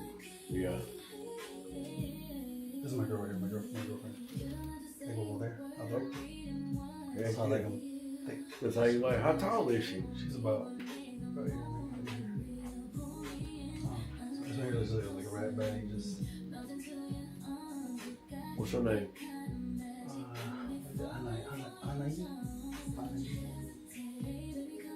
Like this times like 10. It's better. Over there is like all day. It's crazy. Right. You see here.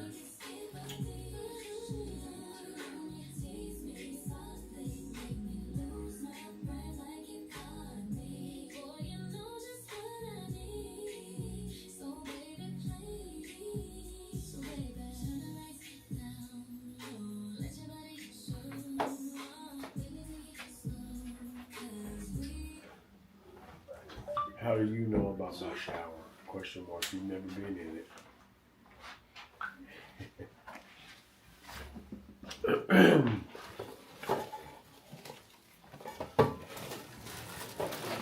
I think they're back now. I heard something. Yeah. You think they went and got lunch?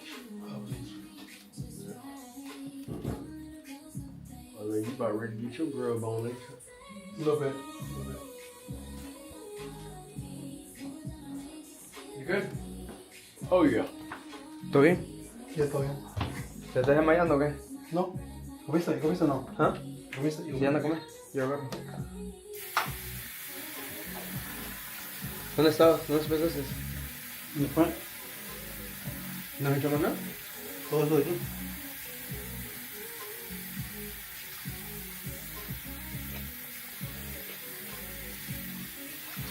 About ready to move to the other chair. You ready? Yes, sir. Whenever y'all are. Which one, Vic? Huh? Which chair?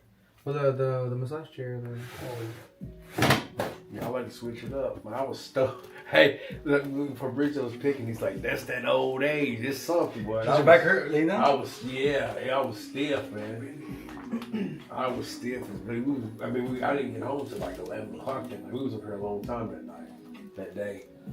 I said, man, I don't even lay down that long when I'm trying to go to sleep at night. That's a long one for me. I just focus on the hairline to make it look like feeling it real good, and then after that, just the rest is like, this is easy. Right. The rest is easy. The real one to pack it up to make it pop. Right. Now I got these like the dark spots that I've got from like ingrown hairs and stuff like that. The leave dark spots. Like hyperpigmentation. Yeah, what can I do to lighten that stuff up, man? There's a cream, but the thing is that I don't know how. What, have to paint? put it. No, for hyperpigmentation. Yeah, like the dark spots I've got, like Oh, from yeah. ingrown hairs and from, stuff like that. You know what you should do on the sides? He's not gonna take it away completely, but if you buy like brown sugar and like soap, you can do the detail soap, and you can rub it in when you shower. It would debride the skin a little bit, like a light. Like a light. Use like a scrub. Yeah, if you do a lot of the So scrub, you get your that skin should to help. kind of shed a little bit, but like naturally, not too crazy. Yeah. Eventually, it'll start lighting up a little bit, like the skin. Gotcha. If you want to try to like poke at it or try to scratch it, it'll get darker, or pinch it. Right. It's not too bad though. You can't really see that much. You might have a big takeover. Yeah, I'm gonna take over. Let me take this comb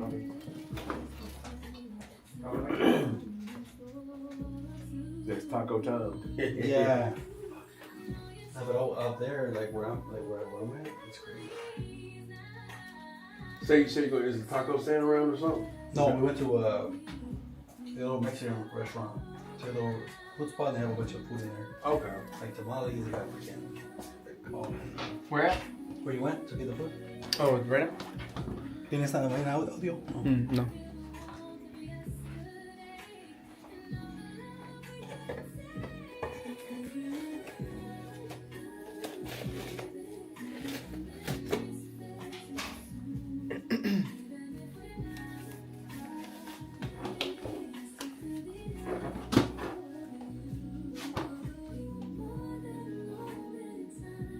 Are you gonna work here? You ready to switch to the other chair? You need to work here first. Let's work over here. Bring the donut you have on your neck. Oh, you stretch now.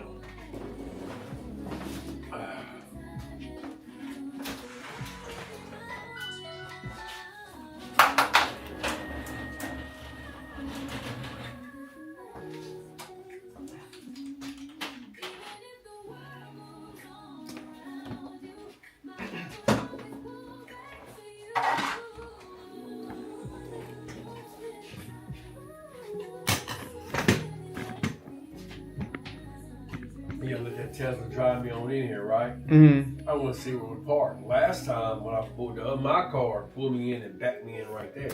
Yeah. The first day I came, I was in my car. I pulled in there. This time the dang old thing took me way. I rode on past your side trip to the end of the parking lot, man. So I just let it ride, whatever. It remembers where you park. That's why it pulled me up here the last 2 times.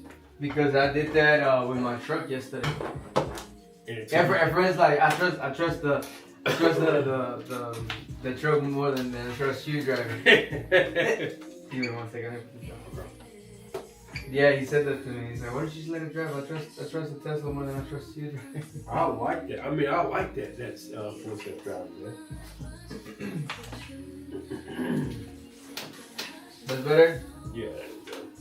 The guy asked me at the Tesla dealership that he was driving, he's like, have you ever used the full self-driving before? And I laughed hilariously.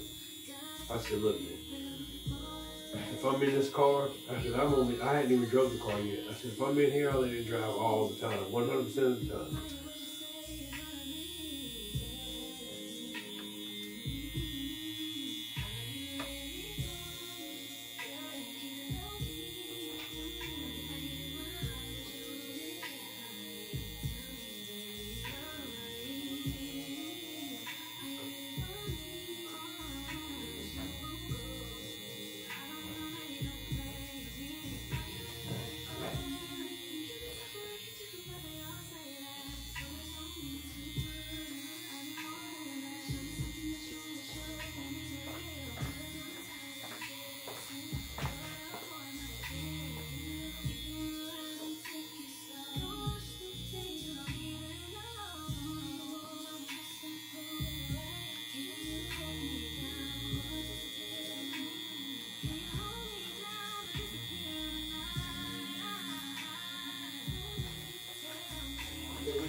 ¿Ya tú eso para ti? Entonces es tuyo. Entonces es tuyo.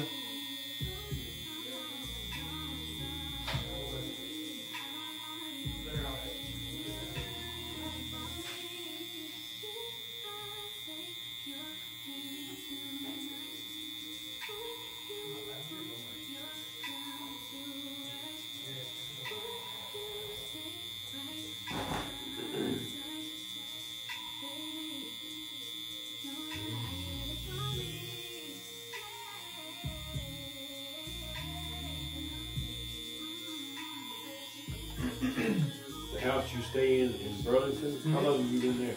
2 years. 2 years. Yeah, I'm trying to go out. I don't like my house. I'll tell you one. I got one for you, ready to go. Yeah? Yes, sir. Where at? It's in Randolph County. Randall. Yeah, it's like south of here, like going towards Asheboro, where the dudes, close to the dudes Oh, okay, kind of. okay. Yeah.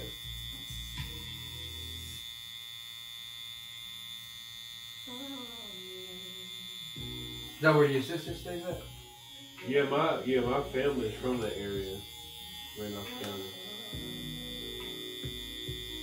And the last house that I built is in Randolph County.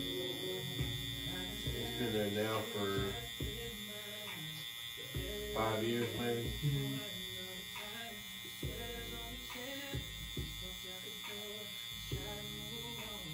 It's funny, man. When I was at Tesla shit earlier, my phone was going off. It's always these people. I don't even know how to get. They just. I guess they look up. They can find out like who the property owner is or whatever. Yeah. But I got all these people always Offering hitting you me up. money. Yeah, trying to. We want to buy this vacant lot. We don't want the house. We just want the land. I was like, well, that's stupid. The house is on the land. How you gonna take one without the other? Well, we can work out a deal. We want to pay you cash money. You ain't gotta worry about no closing costs, no realtor fees. That's what it comes. That's aggravating, man. You know that the information is online. You gotta. I wanna buy that. There's a subscription you can buy so they can give you the information from the website. Ah. Yeah, because it's aggravating, really, man. And they confuse me with my brother because we have the same names. So they be calling me for like properties that my whole brother owns. And I want to kind of like mess with this. Like, yeah, that's my property. Just send me a check, right? I'll sign whatever paper you want me to sign. I'll send it to you. Yeah. And found out it's somebody else's property. I don't know how that works, but I thought about it. I was like, man, I should. They're trying to scam me. I'm gonna scam them. Right. Trying to pull something on them. Bro, they call me every day. It's aggravating. Like, what? Like, y'all people, I'll tell them real quick, so, let me see. I got 5, okay, so I got 5 properties on this one street. And they'll call me about one. We're interested in your property at, their name and address. I say, well, look, I'm not interested in selling that property currently. And I was like, just for the record, when I do sell it, I said the land that borders it is undeveloped. I also own that. So when I sell it, it'll be a combo. That land is joined to that property, it goes with it.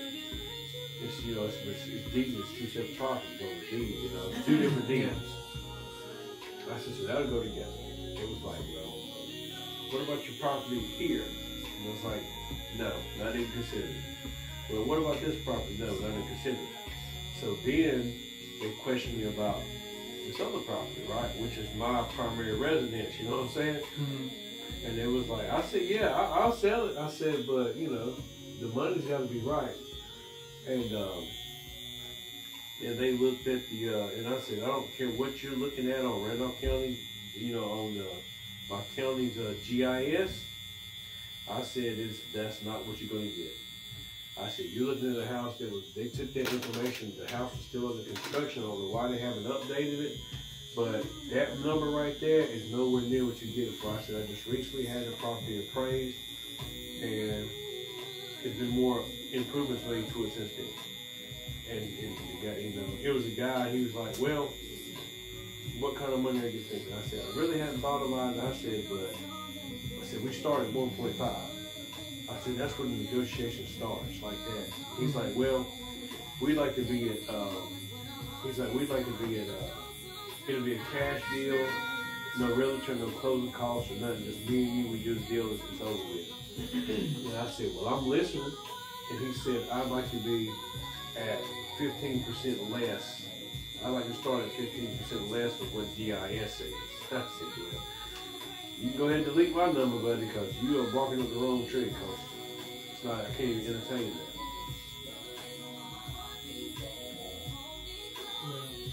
But I understand, they're making it, they want to buy it to make money. And you got to come in at a good price, and in order to make money. So, but not with me. Yeah, because you don't need it. If I was hurt, it'd be different. You know what I'm saying? That's what they're trying to do. They're trying to fish those people that are hurt. That's right. If I was hurting, then I'd take what I could get for it. But Thank God it's not like that. One of Francis Klein, he said that he let go of like a really sports car. I don't remember which brand it was. I think it was it McLaren? Hey friend, what was the name of the car that we were talking about yesterday? He let go and he only owed like 80,000.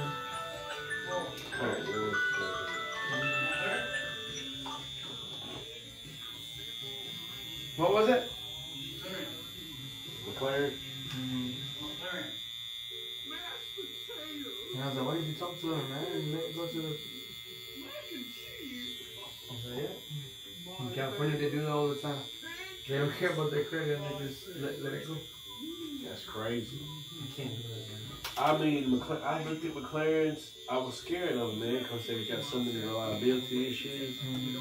And the warranty's bull crap. And, I mean, I love the way they look,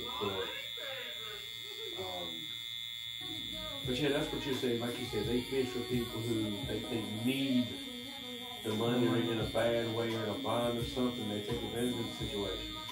I mean, I'm not even gonna lie. I've done that before. You know what I'm saying? You're good. I can see it's right through this cushion. Hold on.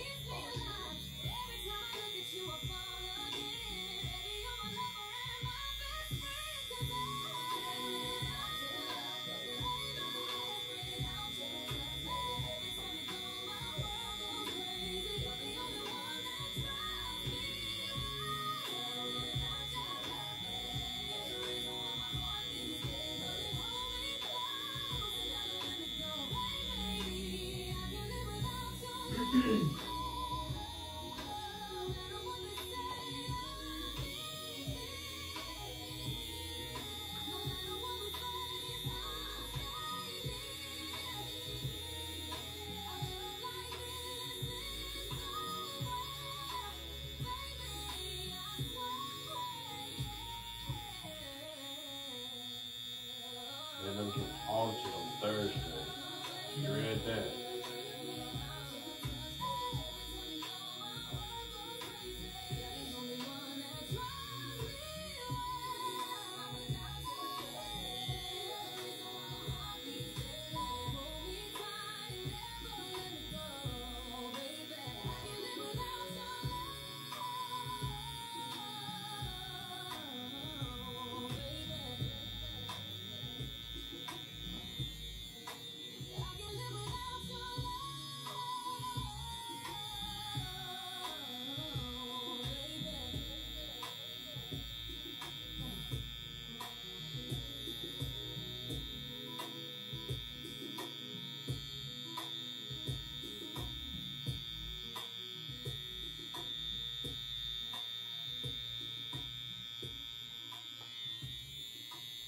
So is your wife on the prowl looking for you guys a new house, or you just... Well, we're trying to, so we don't even know where we want to live yet, man, because, like, we're kind of pickle right now. You know, where like, I put my kids in a private school because of my grandparents. Like, their grandparents. Yeah. My dad and my stepmom, they live right up the road. So, like, sometimes it's kind of hard for them to, like, take care of them. Right. So then we're pretty much putting my kids on daycare most of the time. We pretty much don't have nobody around here, just my dad and my stepmom. I understand. And so I like the Lake Norman area, what is it? Cornelius and Davidson. Gotcha. If I were to get a house, my dreams would be somewhere in that area.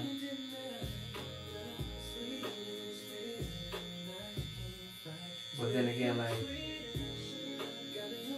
if you're gonna look for the location, you're not gonna get a bigger house. You will pay for a house that's, you can get it somewhere else a lot bigger. You can get a lot better. Right.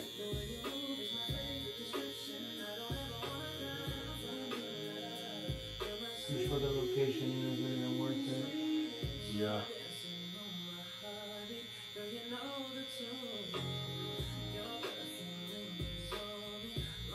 You said you're in the gated community now? Mm-hmm. HOA or whatever? Yeah. But it's nothing, it's like $30 a month. So when you leave, you're not gonna do HOA, are you? Wherever you go, or you're gonna try it again? No. But the reason why I'm there is because they have a big clubhouse, pool, they have everything. Yeah, that's cool. They have a park for kids. So it's good for like, for me, because I have little kids. Yeah. And I have to maintenance nothing. Right.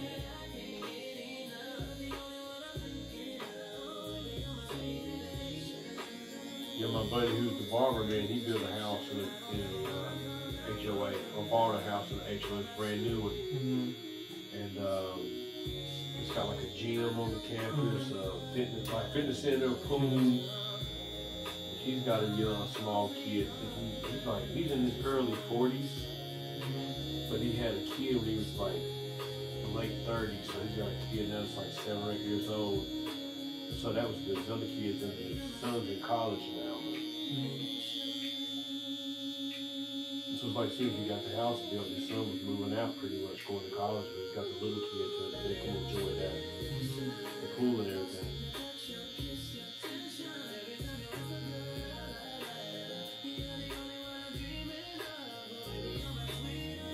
But then again, if you have a bigger house, it's like it's too much.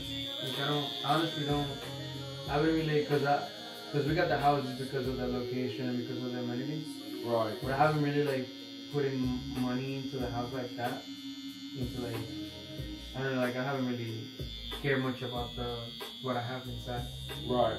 Because I've just been buying Airbnbs and fixing them. Like, actually, my Airbnbs, they're a lot nicer than mine. Right. Like the furnishings and stuff. And the thing about having a big house, man, God, like you said, the maintenance, the upkeep, especially if you're not an HOA or if you're not or whatever, and the yard maintenance, just maintenance in general is just a lot, man. Yeah. It is a lot. So like, I don't know, like I feel like with HOA is fine, but I want to live more simpler, I think. Right. And But then again, sometimes you're like, dang, you have a movie theater room? Yeah. That would be nice. Right. I mean, that kind of stuff is, and I use it. I mean, I use it every week. I mean, I don't personally, but I'm real big on family, man. So we're real family oriented. My people are. So every Sunday, we still do family dinner every Sunday, man. Nice. All the kids, grandkids, nieces, nephews. So it's like, it's 10 of us. Sometimes 11, but it's at least 10 of us every Sunday. And, so we eat dinner regardless, so we like do a rotation. So like, my older sister, just like yesterday was my Sunday. So we eat dinner or whatever, and after dinner, so meaning my Sunday means that I'm in control of providing dinner, whether I cook for everybody or whether I take us all out, I foot the bill, whatever. So it's my Sunday. On my Sunday, I also get the opportunity to choose the movie we watch that day. So, so every Sunday, whether it's my Sunday, then it goes to my older sister, her Sunday, then my little sister, then my mom, my dad, it kind of rotates. Everybody gets their chance. And whoever cooks, whoever turn it is to provide dinner that day gets to choose the movie we watch that night. So my movie theater gets used at least every Sunday. That's cool. Yep, so that's like one of those things. I had a smaller, it was a much smaller version of what I got now at my old house. And we kind of started that tradition then. So it took them 21 months to build my house from start to finish. So yeah, it was ridiculous, man. I mean, it like it's a 10,000, not 10,000 square foot or nothing, like 21 months, it was a nightmare. Wow. But I was able to build my HTPC, my home theater PC. Started getting movies then, so I got over 1,000. Now, currently I got over probably 11, maybe at least 1,100 4K movies in my theater. Oh, wow. And they're saved to I've got the computer out there, it's like 20 terabytes of solid state memory, so I use all that storage capacity to put my movies in, so I don't really stream movies. They're saved to my server system that I got. And So play them in, you know, real good quality and everything, man. So it's a weekly thing right there, man. That's a tradition right there, but we don't miss the movies. They look forward to that. Yep. So if I do decide to sell that property, wherever You're pretty much taking away the tradition. yeah, see, no, that's going with me. I mean, not literally. I mean, to be honest with you, if I sold that house, I wouldn't take anything but my clothes. I would leave the house. It's structured, like the wiring is structured. It's a smart house, so literally everything is combined, everything is connected. If I sold the house, I wouldn't take anything with my clothes. Maybe some dishes or something somebody wouldn't want, maybe. But I would leave the furniture, I leave it just like it is. I wouldn't take nothing with my clothes. I mean, I got a shop, but I got like a lot of tools and stuff. I maybe would take that stuff out of the shop. Right? That's it, just me. Oh, wow. My house is set for, I mean, my girl don't live with me because I won't allow it. Really? Yeah. How come? Because she's there a lot, but she's not, no. She's, I've got OCD, man. And that is, I can't help it. It's just how I am, it's how I've always been. And she likes things differently the way I like. And that almost, if I had hair, I'd pull it out. You know what I'm saying? Like, wow. it just drives me crazy, you know. If I put, it's really an illness, man. I can't control it. If I put something somewhere, I put it there a certain way. As soon as I walk into the room, I notice it had changed. You know what I'm saying? It's just how I am. And she don't like to put stuff back where she got it from. She don't like to, you know what I'm saying, put it back where you got it from. Leave it like you found it. She won't do that. That just drives me crazy. So, you know what? You stay in your house, I'll stay over here and keep my stuff the way it is. And that's really just how it is, you know. But I entertain, like, Christmas is at my house. Thanksgiving is at my house. If we do birthday parties or whatever, it's at Uncle Nick's house. You know, everything is at my house. So I built the house with that in mind from the beginning. And, you know, I knew that my dining room was going to have to be big enough. I got a custom one-on-one table, was pretty cool in there, but it's going to have to be big enough to at least seat 10 people at least. Yeah. Comfortably. The living room area, you know, like that stuff had to fit. And when I was designing the movie theater, man, I made a mistake because it was my mistake because initially it's got stadium seating in it, right? But it had to be big enough to house 10 people like everything else. But the mistake that I made was I ordered all these dang on theater seating from online because I liked the way that they looked. But there was nowhere that I could go and test them. And that was the mistake. So when the chairs got there, they was the worst, most uncomfortable, slender. They was terrible, man. So I ended up having to, I couldn't use them. I mean, I could have it, it would have been an uncomfortable experience. So I ended up downsizing seating to 8 instead of 10, but I was able to put much larger chairs. Oh, okay. You know, much more comfortable. Good features on the chairs and everything, so still it seats 8 people. You know, the kids now, well, they're not small anymore, but at least my nephew is. My youngest nephew, he's only 8, so he'll sit in grandma's lap, my mom's lap during the movie or something. But, and my sister's, whatever he is, that man, he don't come most of the time anyway, so we can make, everybody can still fit comfortably, you know. Does your sister's boyfriend come in? No. It's not allowed. I mean, man, my mama is involved in it, so, you know, what's the word? I'm cordial. I don't like the guy. I would rather not be around him, but I just keep the peace, you know what I'm saying? I just get along for the sake of it, you know? But most of the time, he just decides not to come, which is fine with me. Like last night, They came and they ate up all my food, but then they left. They didn't even stay for the movie. So me, my mom, my dad, my older sisters, we were the only ones that watched the movie last night. My niece left with her cousins that are like her brothers and my sister and that guy. So they came and hung out for a little while, but it was movie time. They left. So.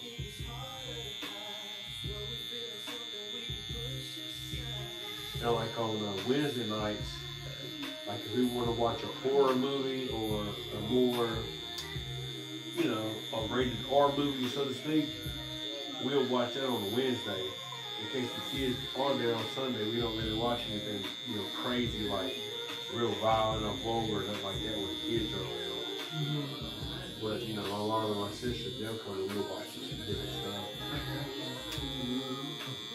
But it gets used, so if I was to ever, if I did sell the house, basically. How old were you when you built that house? 40. But that's my third, you know, that's my third house. That you built? Yes, sir. So I think I was 28. I built my first house at 28. And you built it from scratch? Yes, sir. Built my first house at 28. There was a couple of things about the house that I didn't even like. Alright, so I sell this house. It's like it's a subdivision, but I had over an acre lot in that subdivision, so you wouldn't like right stack on top of your neighbor. It's the only reason I built that.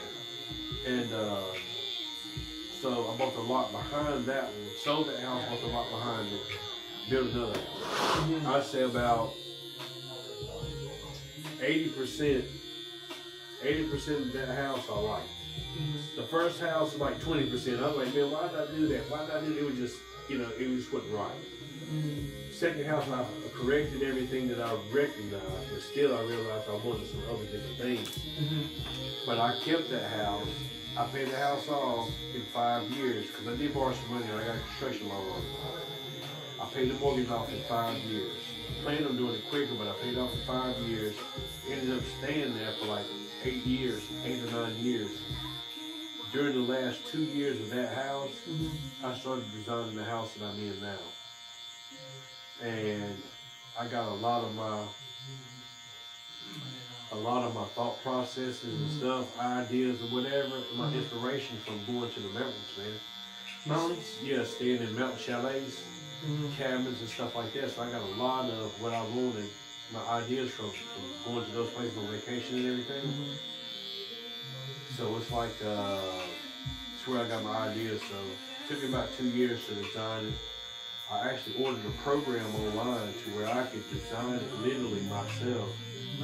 Yeah, it's like 3-dimensional. You can literally stand up the walls inside of it to get a look of where you can walk through the house and see what it looked like. Oh, wow. You know? Yeah. So I took those plans in a 2-dimensional format to a guy that ended up being architect. Yeah, well actually to the builder. And he's like, man, he said, what do you do for a living? And I told him, he was like, man, I need to hire you to design some houses for me, you know, ha ha ha. And basically he said, I can build it. He said, but you have to have, he said, where's your foundation plan? I'm like, I don't have one. But he's the one who told me I had to get an architect. They could build a foundation plan and everything like that. I couldn't go so far. I didn't have the, you know, I didn't have the knowledge. Yeah.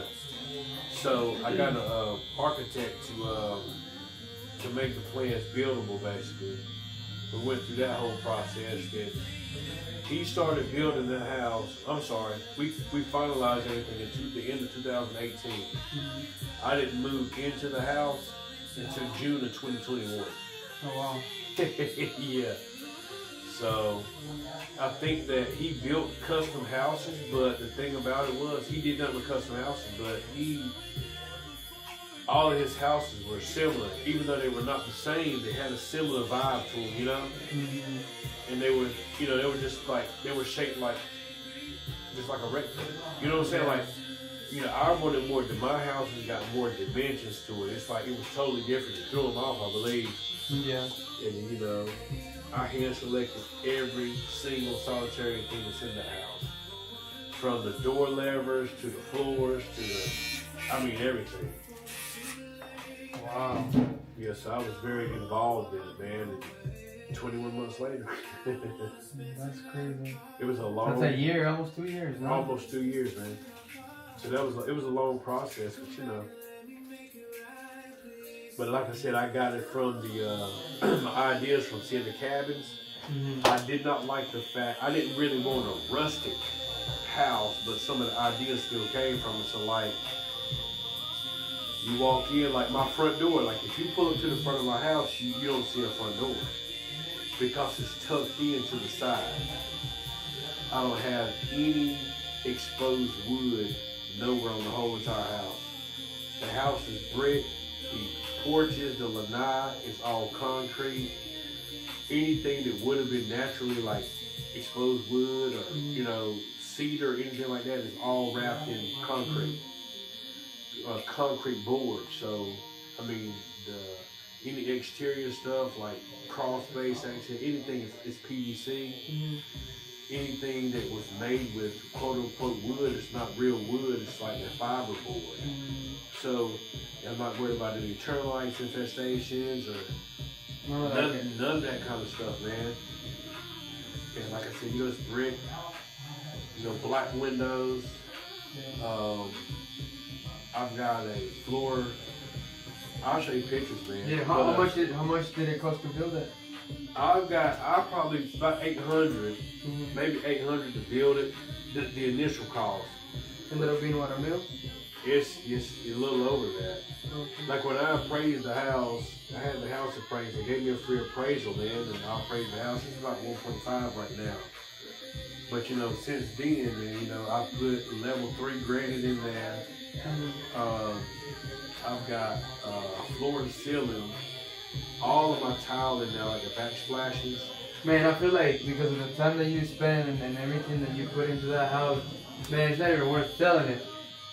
That, you know, you know, it's close to family too, man. It's one of those things. I'm like, but it's a lot into it, man. I've taken a construction builder's license class before. Okay. I'm trying to get my builder's license. That's cool. But I'm gonna have to study for that test. Right. But yeah, I know a little bit about how it goes down, but just by listening to everything that you went through, it was crazy, man. I would actually be I wouldn't sell it. I mean, I would have to sell it for double the amount that I spent, and not even that, the time that I spent in it. Right. It's a lot, man. See, that's another, I'm gonna call it a problem that I have. I got a problem with, and I will honestly admit it to anybody. It's not that I'm never satisfied, but stuff don't keep my attention long. It's like, you know what I'm saying? Like, with cars. I'll buy a car, it's already stupid, expensive in the first place, like a dummy, because the car's a terrible investment. Then I have this vision, man. I'm a visionary. I have these visions and I make the visions come to life. And after it's done, it's like, okay, on to the next one. You know what I'm saying? And especially women the same way. It's probably another reason I don't have a wife. Not that the opportunity is not there, I just never took it because I just seem like I'm never satisfied so often with certain things. It's just like the house.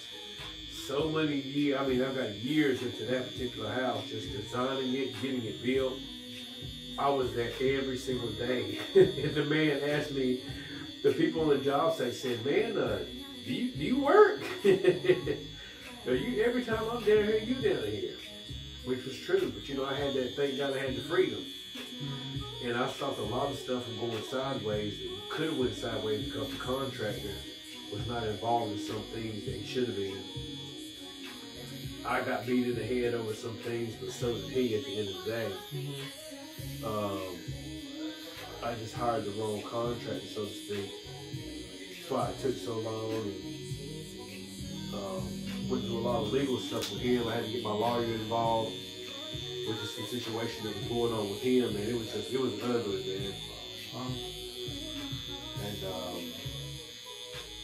but like I said, you know, there's still some things there now that I feel need attention. That like some stuff that is settled, like the house settling. in retrospect, you know, they say hindsight's 2020. The next house I build is going to be on a slab. I will not do a crawl space house again. Because Why? no, there's too much movement. It's like during the summertime, the house reacts differently than it does in the wintertime. So you rather do a slab? I'm doing a slab. Next house will be on the But I slab. heard that the slab is like kind of difficult to you know, something happens to the plumbing and stuff like that. Right, well, I mean, that could be a possibility. That's true, because like right now, I'm on a crawl space, but the house freaking moves, man. Wow. So I think I've seen some little small hairline cracks that I need to address, because they're just going to get bigger. Like the doors, something like even the way the doors close, like they get misaligned, but then they line back up as the season change. You know, I had a buddy of mine who had some like 3/4 inch hardwood floors in his house. During the winter time, he had like a mountain in his floor pretty much where the floor was separating, but because of the crawl space. So as the season changed, it leveled back out.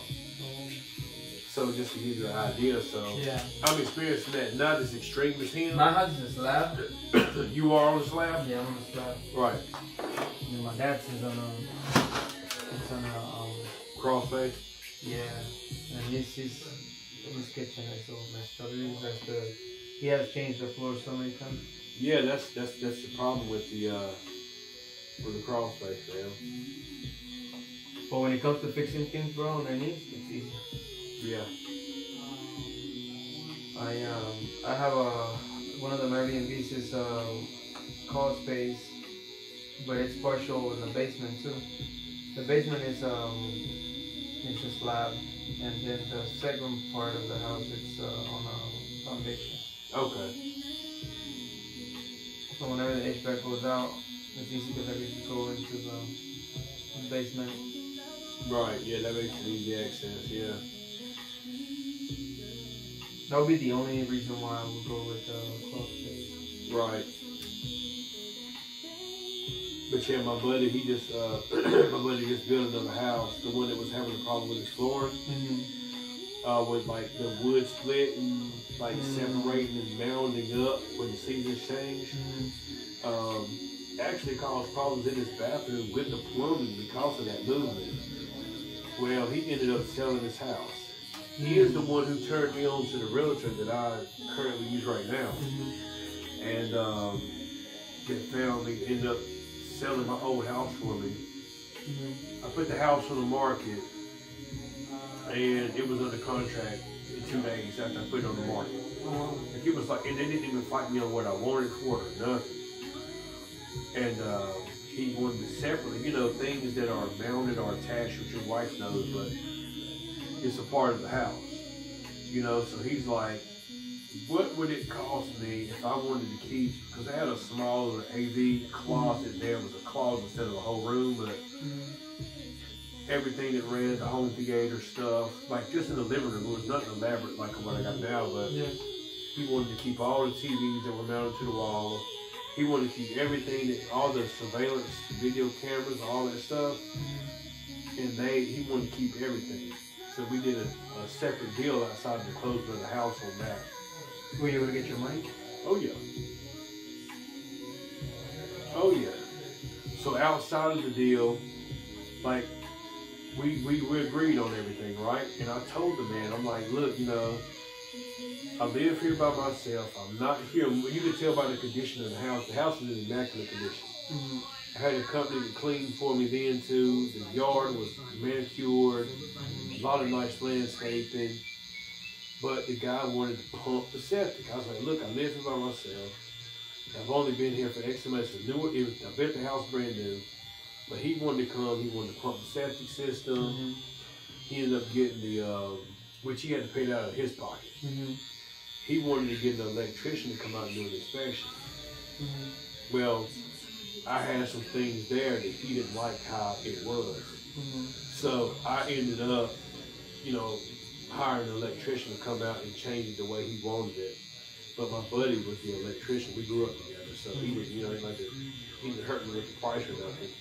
So I got that fixed, and I had a water fixture in the front that the guy tried to say was leaking.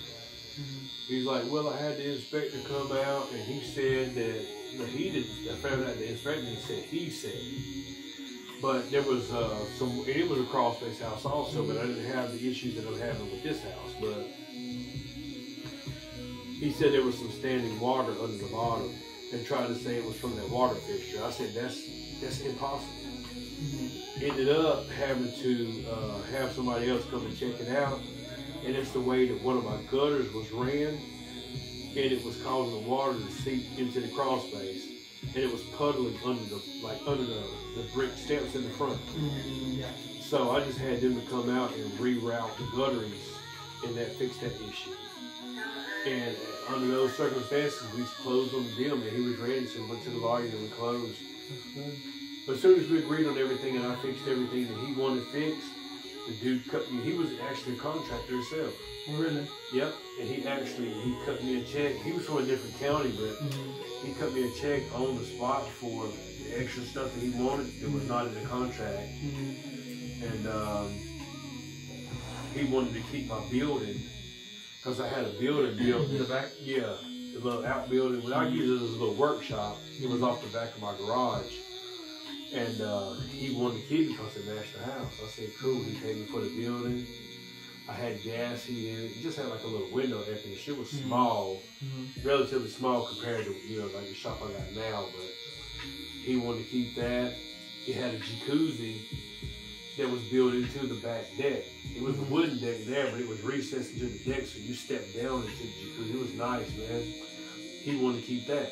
So I was going to take it with me, but the extra stuff he wanted, I said, yeah, I'll sell it to you, whatever. And he was serious about it, because he cut me a check for all of that stuff. And you got your money back, right? Oh yeah, I did. Yeah, I felt good about that. And of course, as far as the house itself, because I made so many improvements over the years I was there, it increased in value. And so I'm in the green. You're winning on the... I'm winning, yeah, because the house is already paid off. It's been paid off for a few years at that point. So I did good, man, with the equity in the house. It blew up, man. So I was like, yeah, I'll sell it. And we made a deal on it. Shoot, everything worked out good. So basically, you broke even on the other house then? Not quite. No, you had to spend out of pocket? Oh yeah. Well, I mean, just to be honest with you, I definitely had to spend out of pocket. In the fact that it took him 21 months, I ain't gonna say it hurt me because it helped me in the long run, but I was steadily spending more money towards the house that I'd not planned on spending up front. Like building a movie theater. I had the space for it, but that was like, maybe over the first couple of years while I'm living in the house, I'll, build a movie theater. Well, I ended up getting that room, that whole situation was done before I moved in the house. I already had the flooring was already done, the risers was already built, it was already painted, I already had electrical, already had the extra insulation, like it was ready. I'd already had all the measurements done, everything was right. I had a trailer like, a tractor trailer, just a trailer part. I had this stuff stored. I already had all my equipment ready. It just had to be installed. And I wasn't going to do that until maybe a couple of years down the road, but things happened for me. And when I was moving into the house, the theater was getting built right then, so it just worked out sooner. And was able to update and upgrade a lot of things, which I didn't plan on doing. And I had a lot of dead space, which in my opinion, the architect should have called it. Because there was a lot of things he told me, this doesn't make sense. I said, look, you're not offending me. I don't do this for a living. It ain't like, I just had the bright idea I want to be involved. It's just something that come off of my brain. If it works, tell me. If it don't, tell me. We'll make it work. And he corrected several things that I'd done. But over my attached garage, the space above there, because it was what was classified on the paper, on the plans, was unfinished storage. Oh, that takes away the square footage of the house. Right, so it was classified as unfinished storage to the room adjacent to the garage on the top level of it, right? Mm-hmm. So the whole entire space above the garage was closed off. I couldn't even access it. So there was a little, like a cutout in the top of the garage, where I guess I could have got to it from there, but it was 100% unfinished, no floors, no nothing. It was just dead freaking space, unused space. So the day that the final inspection came out, that I got my final inspection, I had a guy on standby. He came out that night at like 6:30 at night, worked till like 3 a.m. Getting started. He cut a hole in the wall, literally, and gave me access to that space above my garage, and I finished it. So that gave me like another 550 square foot. That's good. So I added that on, and that's now what I call it my lounge. That's where my refrigerator, I got a refrigerator in there, popcorn maker, like it's a concession stand area for the kids or whoever for when we're in the movie theater. So I added that space on the opposite side of that storage room, which was just going to be access to because it's got 2 attics in it. So it's going to be access to the other attic. I actually went out as far as I could on that room. That is now that's the AV room. So that room there controls everything in the whole house. And all the structural wiring for all of the home audio video goes to that room. Okay. So I added that room on also. So that doesn't show up on the original floor plans because it wasn't in the original floor plans. That was an after thing. And I was like, look, I'm going to use as much space as I can, as much as possible. So like under the staircase, there's a closet. But it was a bunch of unused space under that. You know what they use that nowadays? They put if you have a dog, they put the dog. Yeah, I've seen that. They do like a dog house in there. Yeah, it's crazy. I've seen something like that.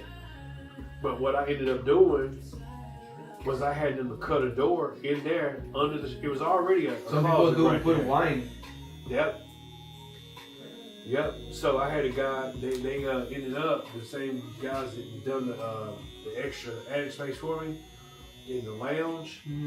Cut a door there. It's the door is short though, because the slope of the steps. You think you can't stand up in it all the way, but they cut a door there. It's finished. You know what I'm saying?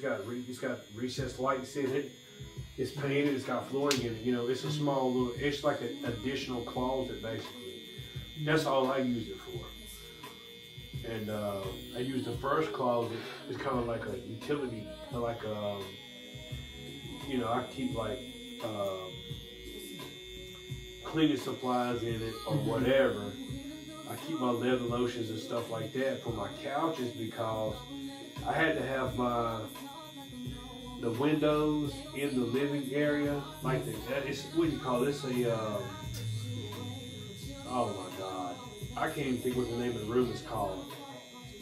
But it's like it's like the living room area, and the kitchen is one wide open, like open concept. Yeah, it's an open concept, but it's like a great room, I guess you call it. So I got a floor-to-ceiling fireplace. It's like 28 feet tall, and it's stacked stone. Got a linear fireplace in it, but I've got trapezoid. That was another thing I had from the middle view. It wasn't in the original plans, but I added it. It's trapezoid windows. They're like big trapezoid windows beside the fireplace on both sides. But they was letting in. They're on the wrong side of the house, really. So when the sun is setting on the west, it was freaking coming in right there on those trapezoid windows. And I could come home and I could smell leather, because I got Italian leather in it. All I could smell was like it was cooking the freaking furniture, getting baked.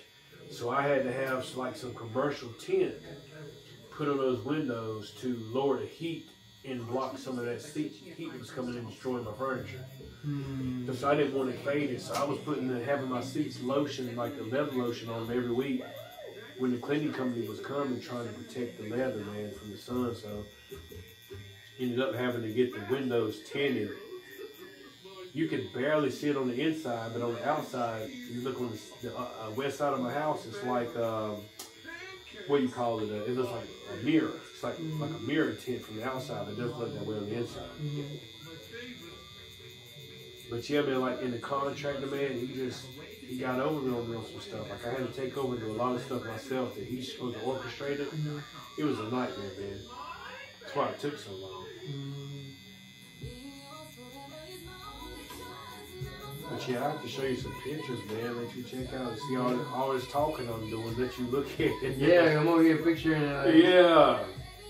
Greensboro, mountain looking house. Yeah, so I like it. So it's got open to below. So that's one thing I got from the mountains. At first I was going to do a catwalk, but I went away from that. So when you come in, I didn't want to just like come in and straight the door and go straight up the steps. A lot of houses are designed like that. I didn't like that. Yeah, I like the stairs to be in a separate area. So you can see the stairs when you walk into the front. Well, it's the front door, but I just have to show you, but yeah, you know, see a picture. Yeah, I'll see you. So it does have catwalks in the house, but not like a complete catwalk.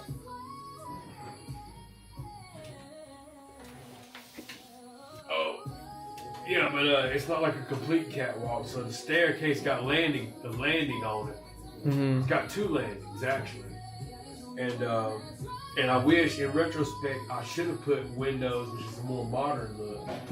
When the stair, you go up some stairs, there's a landing, you go upstairs, and then on this wall right here, I should have put windows there. And then you go back up, and you go up this way, you go down, and it's open to below, so you can look down, from the top down. Okay.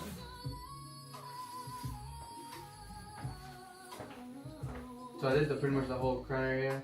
My friend, I don't know where he stopped, so I'm gonna have him to finish where he stopped. So it look like something, man. Yeah. Usually on the 3rd session, that's what happens. 2nd session, you see a little bit of shadow. A little bit, yeah. But then now, like, you're gonna see like a lot more. That's what I'm looking for. Back over here or is it other? Oh, go up to him. I'll recommend to finish up right here, the front, and then have him to lay down for the beard. Okay. That works. Yeah. You see? We're gonna check it out. Check out the man's work. Did you do 8? I did a 6, and then what it has is an 8. I just used it. It's open, freshly open. Coming in good. Looking good now. Let me go take a leak real quick, boss man. I think right now the amount of area we have left, I feel like it's better probably here. And just to go a little bit more smoother. Okay. Let me get the stretch on. Have you ever went to like a chiropractor and got your like back done? Man, I just let me see, what month is this? In October, I just had a back surgery. Because the other day I came in like this, but like I hear I was like this, like I swear. It messed you up, man. I was like that, and I told Victor April, like, I don't care what, like, how you did it, you went like that? Like, oh, shoot. The rest of the week I was like this, I was like, yeah. I tried a chiropractor, couldn't get no relief, man. Ended up going to a back surgeon. I'm like, man, y'all got to do something. He said surgery would make it worse. So they sent me to pain management. So I've been getting treatment for pain management since then. Injects all kinds of stuff, man. It's surgeries. The bad thing about it is, when I first get it done, I'm like, man, I feel like I can run around. I'm ready, feel great. It don't last that long. I've got maybe 3 months, maybe at the maximum. After, if I told you how much it is, for what it costs, it's a joke. have you tried wearing any kind of like compression?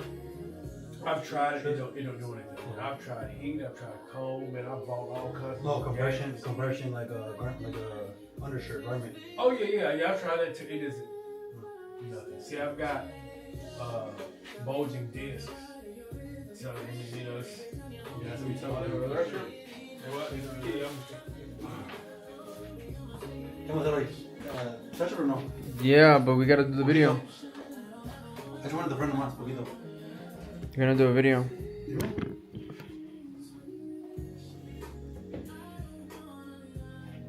We'll do it over there.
Ever since you left, this house don't feel like home.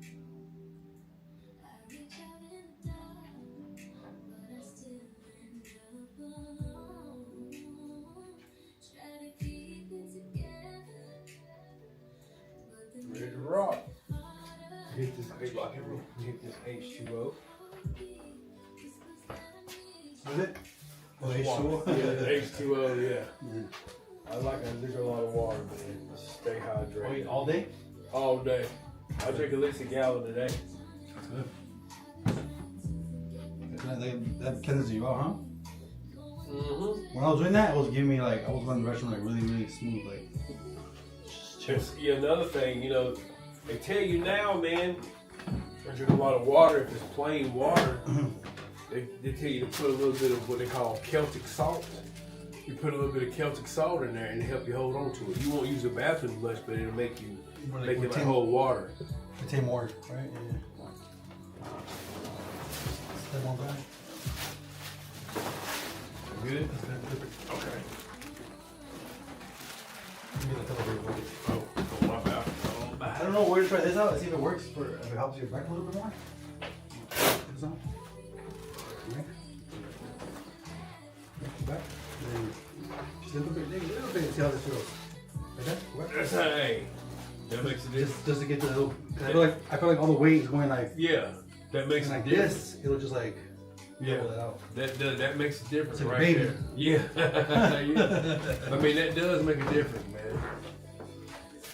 I got one of the adjustable beds, so I don't lay down flat. I lift the back up a little bit and lift the feet up too. Yeah, like a little cradle, exactly. That's what I thought about right now. But you know what?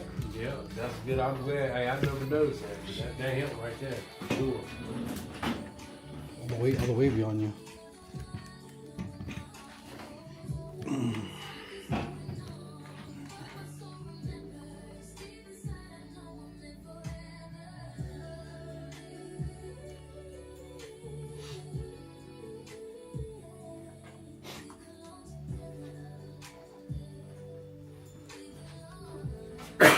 I had to call the insurance right now because man, we'll have to figure it out because the woman charged me like a $5,000 for the car insurance for 6 months.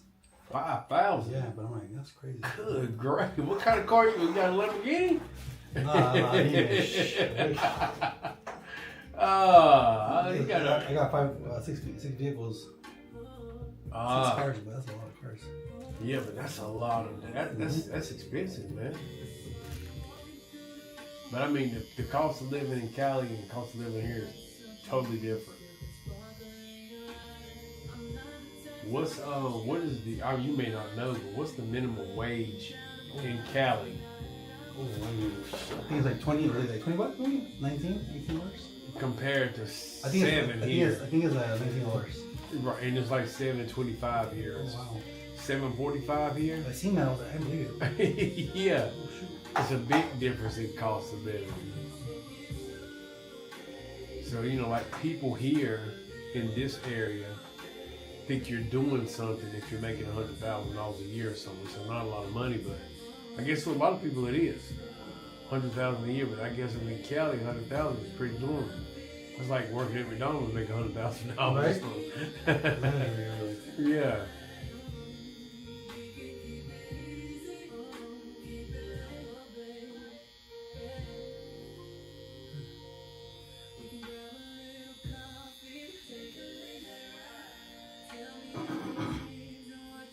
Did you get you some grub?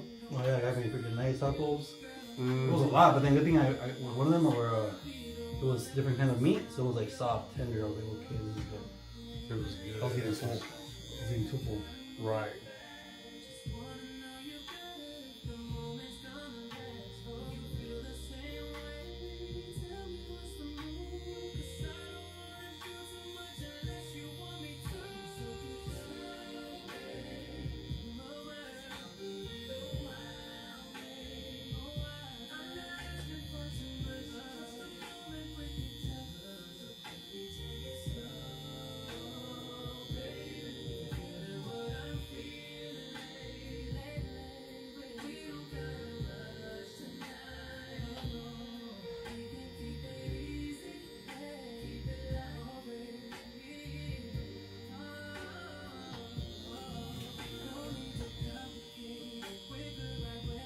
Definitely see the difference now.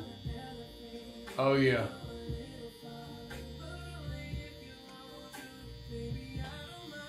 Now, in your opinion, how much lighter do you think you'll end up getting? Lighter. It just depends on how much skin is gonna be exposed, how much skin. But the goal is this: we want it to look dark, but there's a dark like that. The little dots or whatever they lighten up. Right. But in our eyes, we see them, we're like, damn, it looks good. It looks like a nice color. It doesn't have to be black, like black. Because if it's black, super dark, over time it'll look kind of greenish. It has a little green tint to it. Right. So we're trying to go like more like where it looks more neutralized. It doesn't look too like off. Right, right. But this is what, your third session? Yeah, this is the third session. The reason I say how much lighter do you think it'll get is because I like how it looks now. Oh yeah. You know what I'm saying? Like it So looks. I think that for it to look this way, 100%. Yeah. I feel like one more we'll do just to keep it this One look. more session. Just look. Right. I know what you're saying, like you like how it looks right now, like completed it. Yeah, yeah. I like how it look now. If it can stay like that darkness, Yeah. you know. So the goal is to hit all the skin that's like blank. Right. That's what we're doing right now. So like for us to do that, it takes some time, but if we're actually just hitting the actual hair follicles, Yeah. that's where you'll see inconsistent, because like you can't, you put one hair follicle with like S&P on it, super hard, it's gonna be way off the rest. Yeah, There's yeah. no way you can catch up no more. Right. That's why you have that one guy, what's that one fighter on? Quentin Jackson, Rampage Jackson. Yeah. You see his? So I his- hadn't seen it, but I heard you Well, was they talking went about it. deep for his hair. They went deep, so it looks like it has like a little like underglow tint, Right. super tint. He must have loved it when they've seen it right away. After it's probably like, damn. But I don't think it matters to him. He's like 100 million. What? Probably like in one fight. No, I don't know what he don't make. I mean, I know I would assume he got millions. I mean, you know, he was doing movies and stuff too, but Before? yeah, since he's been a fighter, but he don't fight anymore. You know, he's doing like what is it called? Twitch.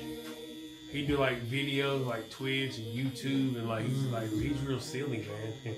He's funny, you know what I'm saying? But he's doing like a bunch of funny stuff on the videos and stuff now. I don't know how much money he's making off of it, because he's probably close to 50 years old. Yeah. Well, I feel like he's like 40. Yeah, he's in his mid 40s at least. Yeah, he's in his. Let me see.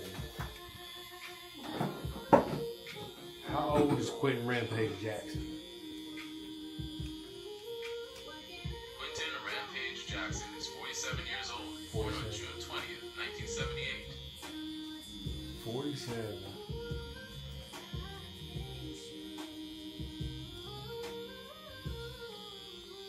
is Quentin Rampage Jackson's? Quentin Rampage Jackson. What is Quentin Rampage Jackson's net worth? Quentin Rampage Jackson's estimated net worth is reported to be $4 million viewed by several outlets, while other sources place the estimate higher, around $8 million or more. 4 to 8 million, I guess.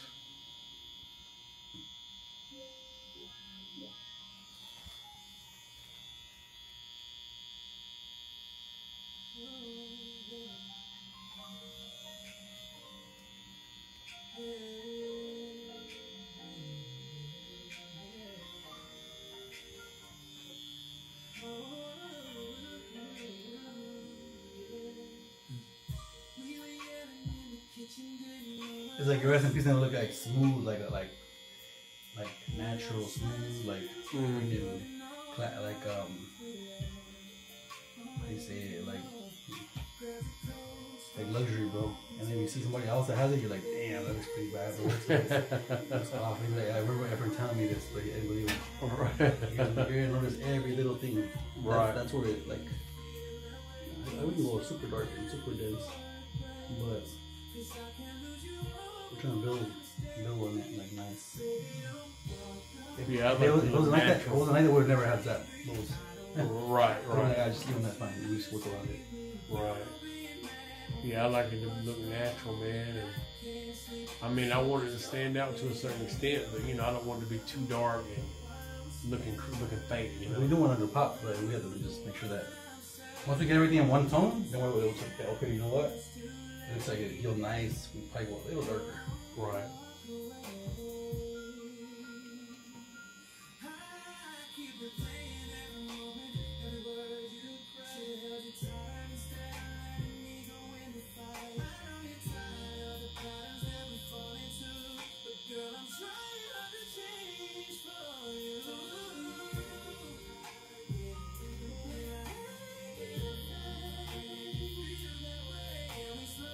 What do you got going on today? Say again. What do you got going on today? What do you got? Nothing. Nothing at all. I don't do anything on Mondays, honestly. Let me take that back. I'll schedule something on maybe next Monday, the first time I have in years. Like literally. I take a long weekend every weekend. But see, I'm getting audited on Thursday, so I got a couple of things that I could have been doing this week. I might do something, maybe. Try to make sure all my ducks are in a row. Mm-hmm.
outside love it.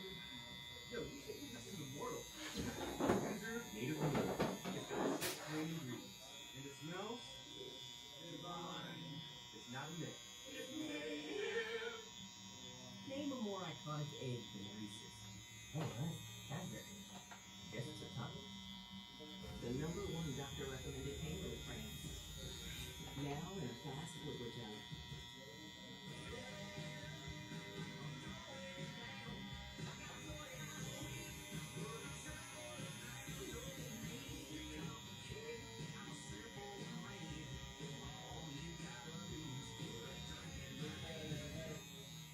Ah, baby. Got my girl stuff. Thank you. Hey. Hey, the tar. Hey.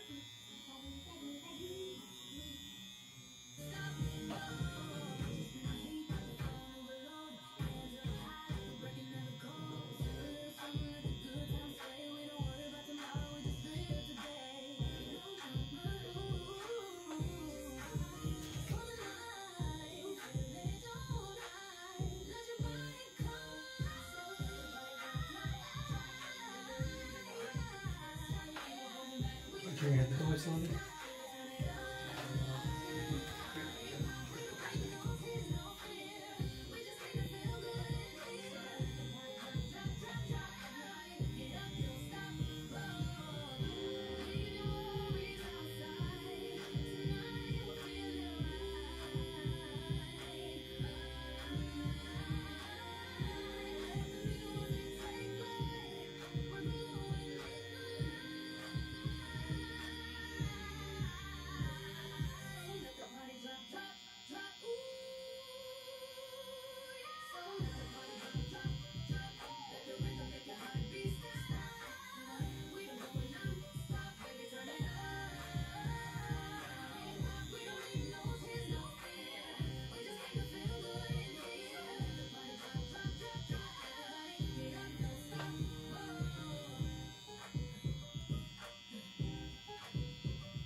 If we were doing this and it wasn't working, we're like, you know what? Like, and those little dots are not holding up, but we're freaking drilling it, like, we'll get it in, you know, but your skin's very, like, it's not too, like, it's soft. Which is, like, good, you know, go too hard. You go hard on it, man, and we blow up everywhere. Right. Even though your skin is thick, it doesn't mean that because it's thick, it's, like, hard. It's, like, thick, but it's still soft. Mm-hmm.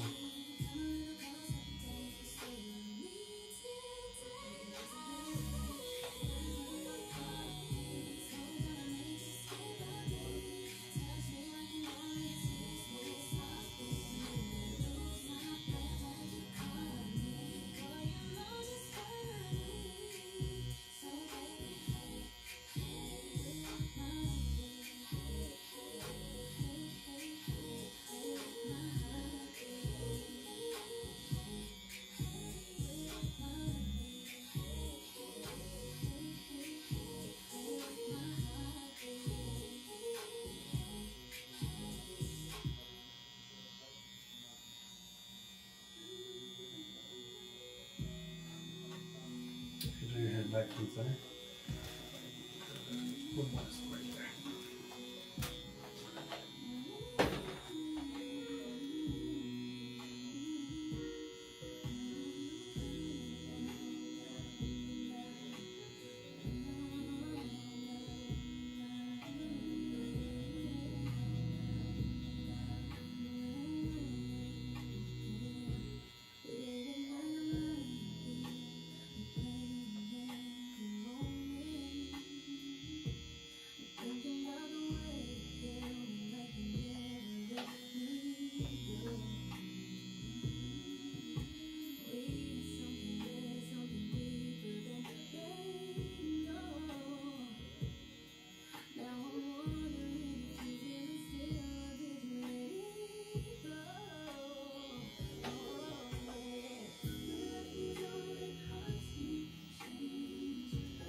What do you do? Fast? Fast. Do you fast or not? No. Yeah, every day. So how do you do it? How do you do it? Excuse me. I don't eat anything. Generally, I stop fasting at about 6:30, 7 o'clock. I don't eat any. I drink now. I drink water throughout the day and night, but I stop eating try to stop by 7 o'clock. Then Like 7 p.m.? 7 p.m., yes. Then I fast until usually around 12 or 1 o'clock the next day. So you eat between 1 and 7?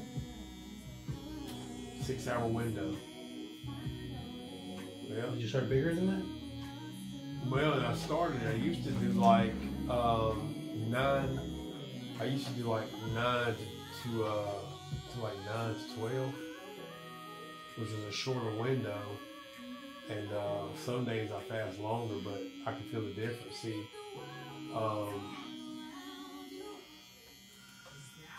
for me right now, like 7 to 1 is a good fast. Mm-hmm. You know what I'm saying? That's like a good range for me to be in. And generally, I don't even get hungry now. Now I don't even get hungry before or after those times, so just my body's used to it. But yeah, 7 to 1 is a good fast.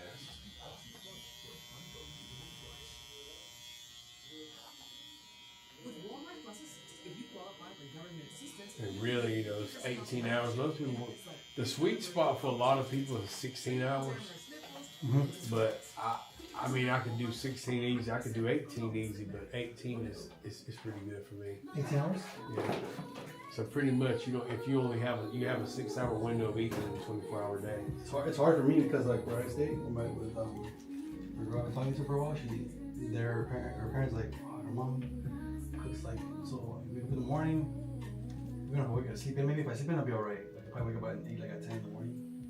But she feeds y'all. Yeah, bro. At 10, and if you say no, it's kind of like, really? Like, you know? Like she'll probably stop cooking forever. Right. So it's like at 10 o'clock, she's like, hey, you wanna eat? Oh, I'll go get somewhere now. So let's say 8 to 11 o'clock, and she'll make another meal for 3. So unless I change up the windows, like fast. Right. Fasting is good. I mean, it works. Some people works for some people it don't, but I used to be a whole lot bigger than I am now. And another thing for me, you know, I'm trying to, right now, I've got this going on, I'm trying not to do activities that make me sweat like that. You know what I'm saying? Exactly. Because generally, you know, I work out every day. And I was until, you know, I started doing this, I'm back way off. You feel like you have more energy, the same, or You know, I feel worse, man. you feel like you're not as I mean, I can tell it. I mean, I feel like I'm not working out. You know, I can feel it. pretty much like Yeah, you can tell the difference. It doesn't take long, man. makes The you energy, feel kind of like low, like you know, like sluggish. Energy levels are different. I don't sleep as good either because I'm not wearing myself out good. You know what I'm saying? I'm like, that's how I was the other day. I couldn't sleep. I was like, damn, man, this is weird. This is weird. right. I can't sleep. I'm not tired. So yeah, I like that. You know, keep myself busy, man. But I didn't even ask you or Victor or whatever. Like, I noticed he did mention something to me about, you know, sweating and stuff You like can that. walk. You can walk. You can do weight training, but like after 2 days. After you gotta wait 2 days? Yeah, at least 2 days. You know. Okay. Just to kind of. Well, that's all I need to know. That You way don't want to go like a sauna room or crazy. Right. Or a bike or just go do regular activity like for a little bit of weight training is cool. We started sweating too much and yeah, I didn't want to do that. Right, I got you. And it could be okay. I mean, you could probably do it the next day, but it's just so we can get that out of the equation. Like, okay.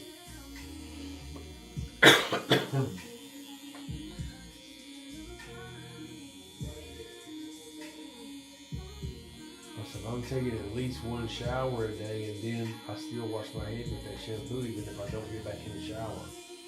That's how I've been doing. And I'm putting that Aquaphor on it multiple times a day. See, like with your case is a little different than most cases. Right. Since you have hair here, right? You have hair here. Yeah. Here you don't like as much, and then here you don't have any. Yeah. So that's the part where it kind of gets like tricky. Like, so if you went with somebody that doesn't know what the hell they're doing, they're gonna go and they're gonna treat this the same as everything else, and guess what? This is gonna end up super, super, super dark. To the point where there's no way in the world we can probably get this back here As dark. unless we colored it in like Right. flat. Then maybe we could probably shade it all in with the machine like this, literally. Right. So we're just trying to build the same texture throughout. Right. And then once we get it all nailed in, then when we get all dialed in, then we'll be able to kind of add a little more where it's less. Right.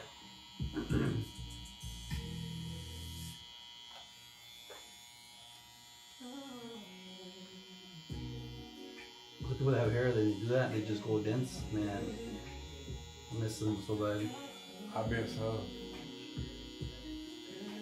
It probably takes taking forever, but man, trust me, the results at the end will be like super. I mean, I'm cool with it. Yeah, I was prepared. Like the process is like for sure a process, but man, you'll be like super happy with it. Right.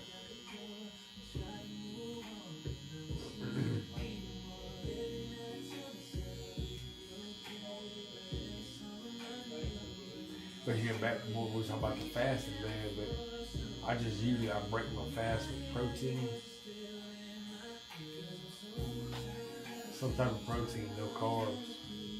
To break the fast. You know, basically, it leaves me a 6-hour window to eat. So within that 6-hour window, I can eat, and after that, it's back to nothing. Do you do any snacks or anything? Well, it kind of. Like I said, like just say for instance, if I want 2,500 calories, like if you're on a 25 calorie diet, a 25 calorie diet a day or whatever, right? Mm-hmm. You can eat whenever you want to throughout the whole day as long as you get 2,500 calories in. It's the same thing with fasting. You just got a smaller window to get it in. So you may eat it, say for a normal person, like say they eat first thing in the morning when they get up, then they might have a little snack. Okay, then a little bit later they have one lunch, which is a bigger meal. Then they may have another snack before they eat dinner. So they may be eating 5 or 6 times in a day. Well, it would be the same thing. You just can only eat that within 6 hours. So your breakfast, which I don't eat breakfast, but whatever you breaking your fast with is considered breakfast. That's why they call it break fast. Oh. It's not. It's really, people say breakfast, put it together real fast, but it's really break fast. So you know what I'm saying? Yeah. So you breaking your fast. I usually break my fast with, a protein. It'll be eggs, because they're really, that's a really good source. Eggs, and, you know, grilled chicken or something like that.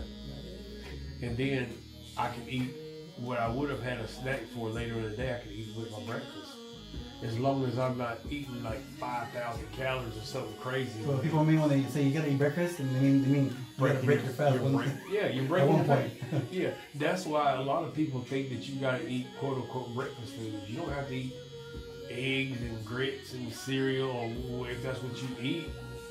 You know, that's just what people break their fast with. I just break mine with something different. You know, with protein, I like to keep the calories, the carbs and stuff low. You know, the sugar low. Just like, you know, you got people doing all these diet fads like keto, and that stuff works. But see, that's designed for lazy people. People that have sedentary jobs and sit around and can't be active like that, they need to do like a keto style diet. But a person who is active need the carbohydrates for energy, for fuel. So it just depends. Your lifestyle really much depends on how you're going to tailor your diet. That was something the other day that's good to also. If you like to eat a lot of sugar, a lot of sweets, a lot of that back in the day, he said it's good to like turn your body into like salt. Like still drink a lot of water, a little bit of salt in it, and just turn your body from that sugar level to like salt water, you could say. Right. In your system, and then like that you're able to like detox your body and get it like all. Then you get into like the pH, get your body into the right levels. Right. I mean, I tell you what I did to quote unquote detox, man, was nothing but water and turkey. I can't look. I ate turkey for breakfast, dinner, and lunch every day. Turkey, broccoli, and green beans. That's all I ate, man. But it cleans your body out. It restarts your system all over again. So after you do that for X amount of weeks, then you restart your body, man. You can go back to eating more normal stuff. You just gotta learn not to overdo it, which is easy to overdo it. But a combination of eating clean, man, and exercising is great, man. You feel great. Broccoli has a good antioxidant. Really good. Yeah, broccoli's real good for you, man. Cleanse you up for sure. Yep, broccoli, yep, it does. Now blueberries is something else I didn't mention. I eat blueberries every day now, 1 cup. If I split it up, but as long as I get me a couple of blueberries within 7 hours in my... That's like basically your sugar intake there? Yeah, and it's good for antioxidants, you know what I'm saying? So I mean, you know, I eat broccoli every day. I like broccoli. I eat spinach every day. No, I don't eat spinach every day, but I eat broccoli every day. I eat chicken definitely every day. I eat blueberries every day. Like I eat peanut butter every day. I eat cashews and almonds. Nuts are good for you. That's what I brought in my little bag over there. Some cashews, but you know, for a little snack. But yeah, nuts. Certain types of nuts are good for you. I don't drink milk. I drink almond milk. I don't drink cow milk because I'm not a cow. I mean, a lot of people never thought of it like that, but really, like, calves drink cow's milk. And that's what they're designed for another cow. Their body has that something to it can break it down. That's exactly right. That's why older and older you get, people start getting lactose intolerant and stuff like that because their body's really not designed to process and break that stuff down. That's what that part of it. Yeah. So yeah, I don't drink that. I mean, I used to before I knew better, but I drink like nut milks and like nut butters, like almond butter, peanut butter. Have you ever messed with raw stuff? Raw? Like raw butter. Tried that before? Yeah. Oh yeah. It's good. Yeah, I definitely have.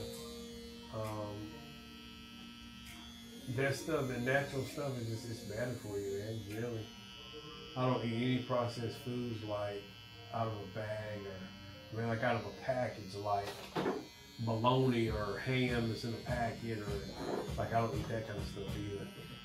I get any of my meats, I get them from, you know, they're like free range, grass fed. Mm-hmm. So I eat only grass fed beef when I do eat beef, which is not often. my chickens, all that stuff. I buy cases. See, I buy 40 pounds of chicken breast at a time. Oh, Yeah. why could you go out to to? I go to this place called, where I'm from, it's this place called Wars, and they raise all their food there. And then I just, they go up there and get a case of chicken, and it's the full breast. It's like the breast is still, it's like all connected. It's like it's connected. So when you take it home, you have to take the skin off of it and you bust that bone, bust it down the middle and then just freeze it. That's what I do. Super good on.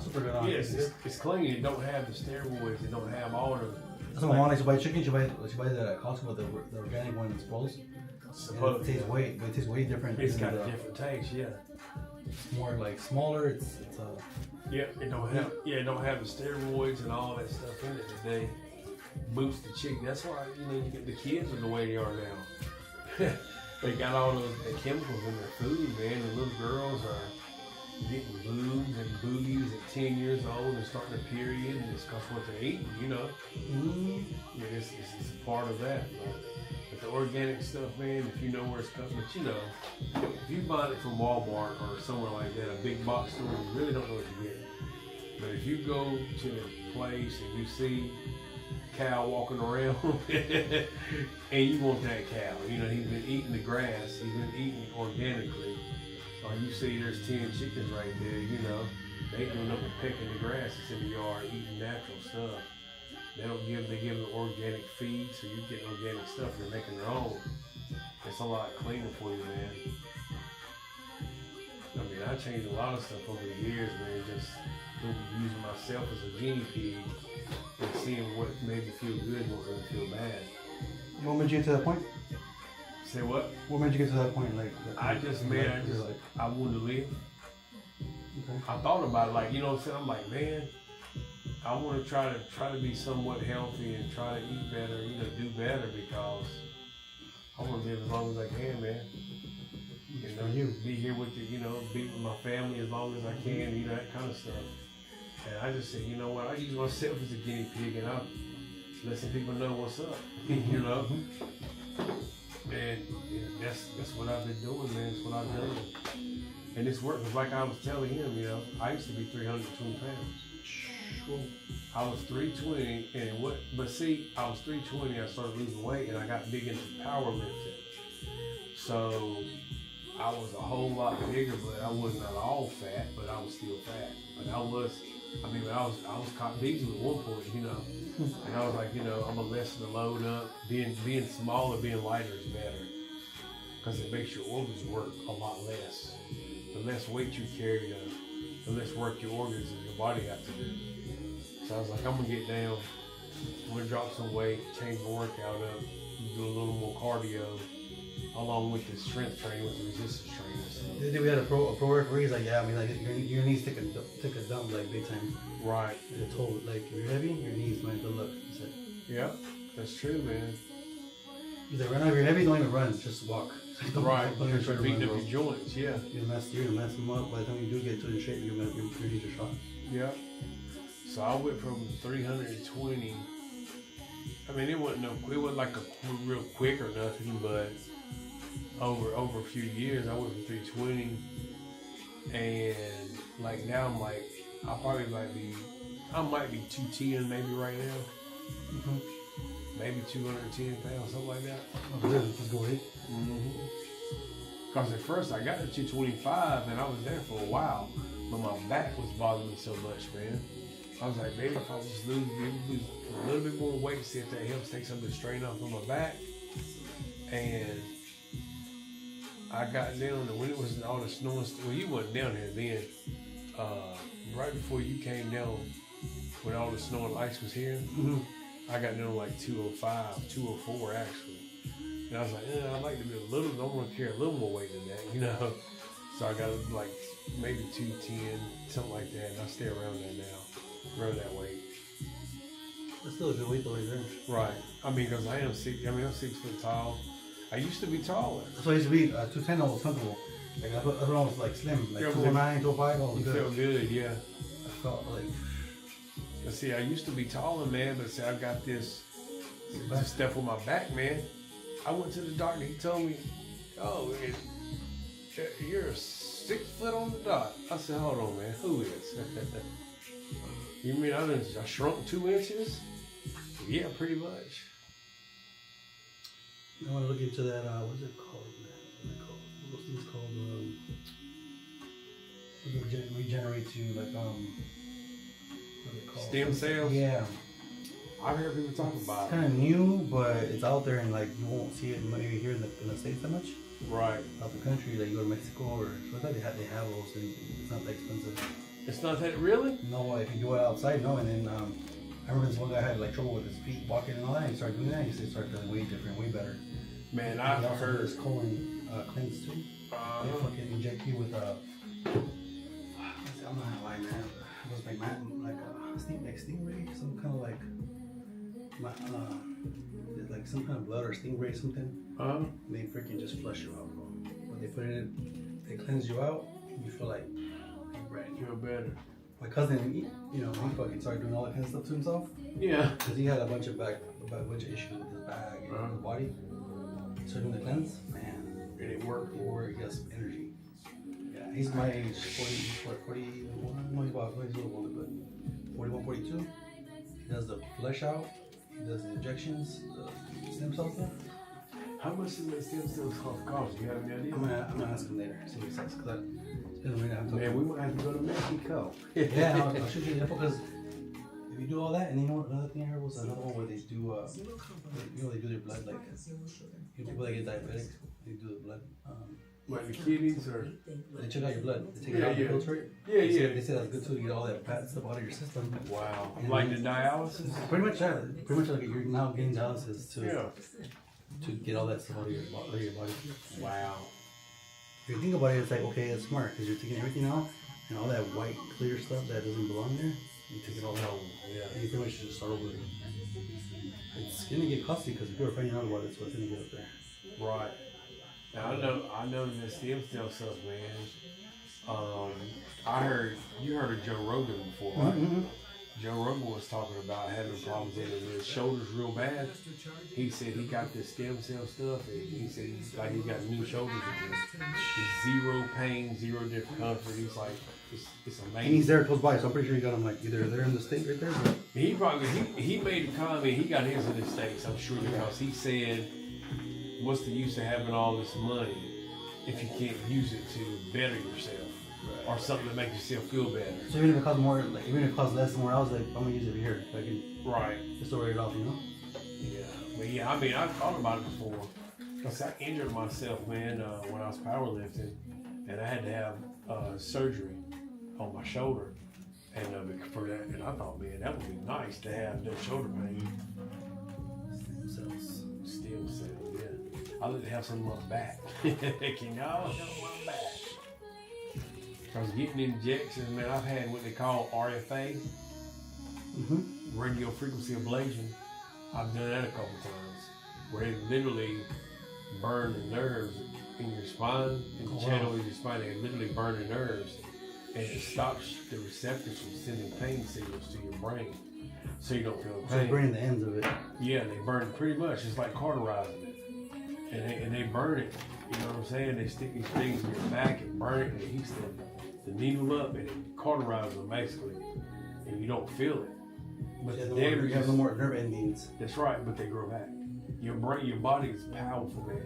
You can destroy them, they stay going for a little while, but they grow back. And guess what? You gotta go do it again.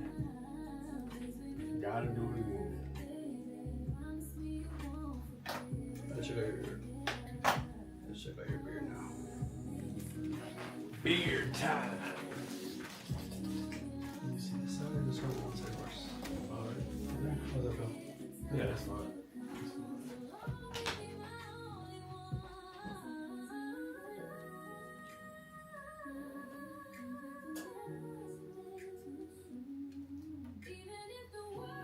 Good news. It's there.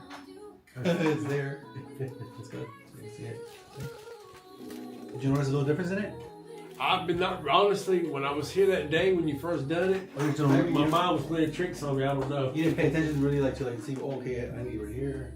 Right. Let me show you. It's just because I took before pictures too, so you can see like the little area. And right now you won't be able to see because it's still kind of healing in a sense. Right. But turn your head a little bit to this way. Before here, you can see the little impression right there. You got the good light here Maybe too. blow a little bit of bubble here. Blow. Blow. Okay, you can see there. Very tiny, see right there? Mm-hmm. So they'll be showing up more today, though, right? Yeah, and that's what we have to get to the point where, how did you want your beard? You want it to be like very edgy, like so you can see the shadow, like kind of. Because remember, like your skin already has a shadow in it, so like you'll look fine. Like if you have a little shadow in there going, it'll be fine. Right. I mean, I want it to look defined, but not fake defined. You know what I mean? Mm-hmm. I don't want it to look, fake. So maybe the same how we did last time. Maybe go a little, do the same thing we did last time. Bring those back out a little more. Just the same ones. Right next to it, but keep that same space texture. Unless you want it to be filled in, we go. If I fill in all the skin, it's gonna look more shaded in. And I think I kind of would like that. I like more. Yeah, I like it to be, And so, you really, the line that he put on the ash line was gone last time too, so you said you was staying off of it. So I would like to get that, that barbershop, I guess we call that barbershop line to it. Okay, just to make sure that I do it like right there where the money's at, I'm gonna have Vic just hit it. Okay. So I can have that line. And Put that line back on it. That works like around the money. Otherwise, it'd be like, Yeah. I want it to be like one off. Right. Make sure it's the same on both sides. Mm-hmm. Yeah, I got you.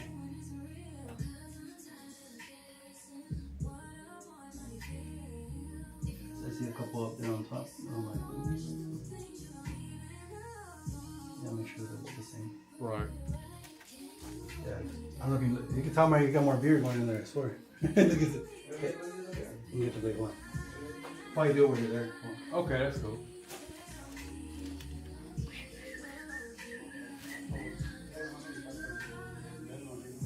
Wow. Okay, just so you hit the line. You can see the impressions though on the beard. You already done with the beard? No, I'm gonna do it right now. Yeah, what you did? No, I'm gonna do it right now. he I doesn't. let it go. Is it? You with the beard, yeah. Okay.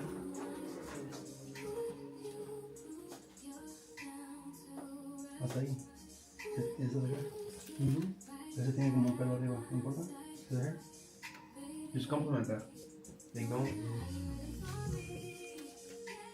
You see the pattern there? So we'll like a little lower, right? Yeah.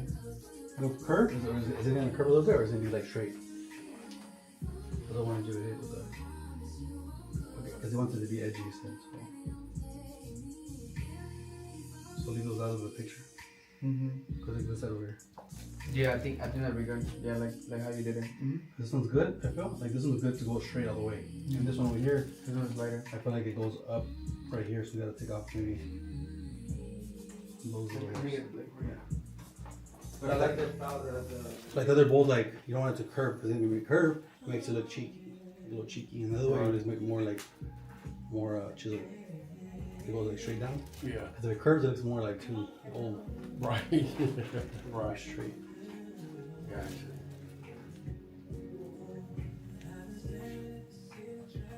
I'll get you right now. You got it, right? You the beard guy, right? You He said did- you was the he- beard expert, right? And then he did your brows too, right? He didn't hit them today. No, last time. Yeah, he they, did. they still look good. Yeah, he hit them black. Well, he did. He hit the top this time. Just A cleaned little them bit, up. still Yeah, good. he hit a little But bit. see, once you already got them maintained, like we just have to just. Exactly. See, that's why, man. Like I told him, You can even get them. Have you tried threading? I haven't. But the thing is, yeah, they mess them up. Bro. They go too much, so be like, Right. nah. Just once in a while, maybe you get a little cleanup. Like once a month, get a little. Right. freshen up. Because if I did not have a unibrow, mine would grow all the way together. So What see, you saying? yeah, mine would grow. My grow would grow all the way to be like one brow. And that's why, like I said, I hate, man, my barber that just happened with him because that was my Friday routine right there. Every Friday, he would knock my ball down and Yeah. hit the beard and hit the brows, keeping them fresh. Put the camera that way.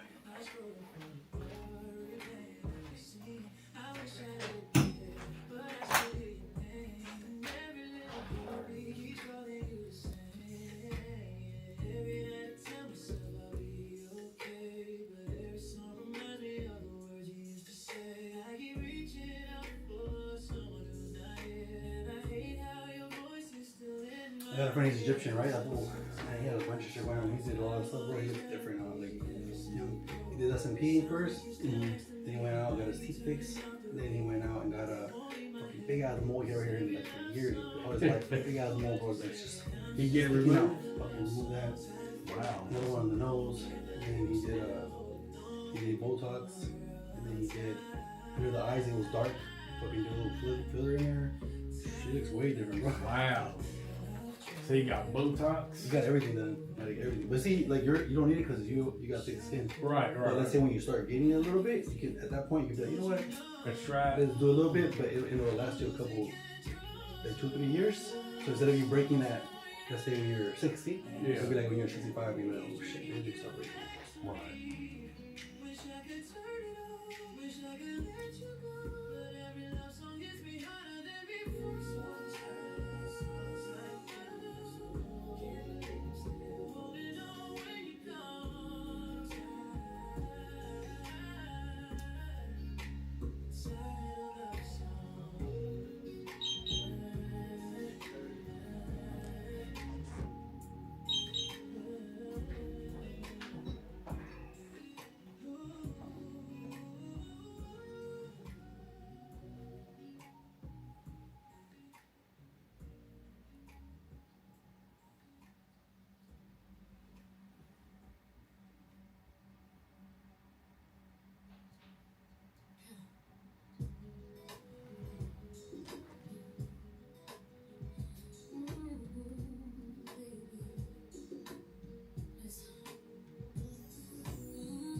Yeah, last time my face was swollen, I can't really do much. I was like, man, I'm just trying to do as much as I can, but my face swelled up a little bit. You know?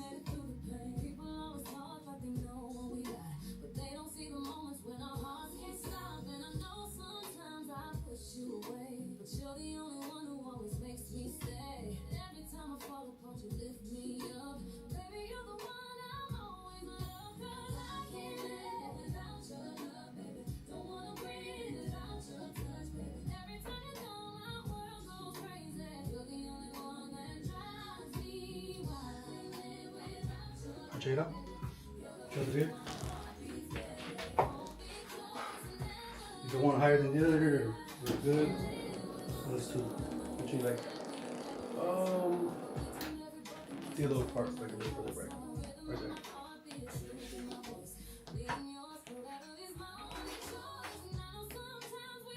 That looks, I mean, Well, the little white line is that I'm just gonna go based off of that, but we're yeah, below that. But I want you to have the same. same on both sides. Yeah, like you look like it. Okay, you know what? That would be nice if you had it so big. Yeah. Have you ever dyed your beard? I have. It's been a long time ago. Remember when we used to dye it, like you have that little tint for like a day or two? You use that little color? That's pretty much what we're doing. We're getting that little tint in there. And like I said, I didn't start getting the grades till a couple of years ago. You might have to do a little here and there just for man here and there, you know? Right. Just a little bit. So You know what some guy does? It looks pretty tight. You just dye a couple of these and then they leave them like white this in one there, yeah. and this one here only, and dye this one so it looks like you got like Mix these it two. up. You know, mix it up a little bit. Yeah. And when it started off getting gray, it was just a strip right here. So it's like if you're doing like you're just kind of taking off some of it, but you're leaving the gray like in. Mm-hmm. That's really tight. Yeah, but I think that'll be. That's good. Yeah, I think so. If your beard goes higher, then we'll go higher. You know, no big deal. Right. We don't want to go up there. Like, see, we can go up here, but there's nothing there. Look at my beard, how I've done too. Like, what's too low? Mm-hmm. You can see the tint. Yeah. And I don't want you to go higher than Right. you should. Right. If you do that, if it messes your beard, you have to see like a little shade in there. Right. I got you. And that's proportionate to your face. That's a lot. That's Yeah, it is. That's good. Yeah, that is.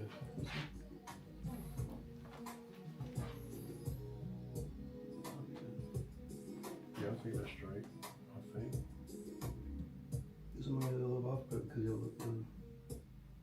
I think my cheeks are shaped different on one side or something. No, it's just like a little dip. Any little thing can throw it off. Mm-hmm. You see, you have a little bit more tissue, scar tissue right here a little bit. Mm-hmm. Might make it look more like up higher. Right. But the poking is gonna bring it there. And too, if I go down in here, you'll see like a dip. You don't want to make sure you stay in that. You saying that, yeah. And if I do this, if it looks even to you right now, so I want to fill it in, so they both look symmetrical. And the main reason I wanted to do it is because this was before, it was not, it was down too far. Like, Right. from down here, it's up a little bit now.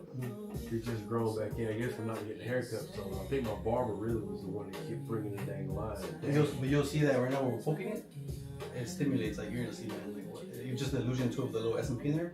It'll make it look like, damn, I got my ear back. Right. Because I wanted to make this look like it was connecting, connecting, to that right there. That was a big thing for me. Yeah. This one might look like it's going up a little bit because they have that one hair up there. Right. But we keep it there because that one is pretty symmetrical there, and then that one is right there. We can go straight. I'm not gonna go curve and go straight Across. Yes. Like you see, like that one over there. Yeah. That'll work right there. Yeah. I think that'll work, right?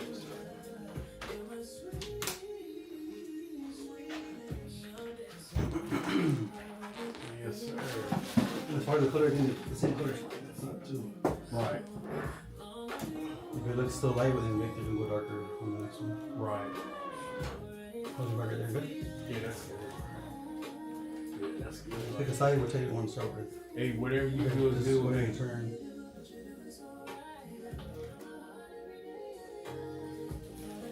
Go ahead and do this side.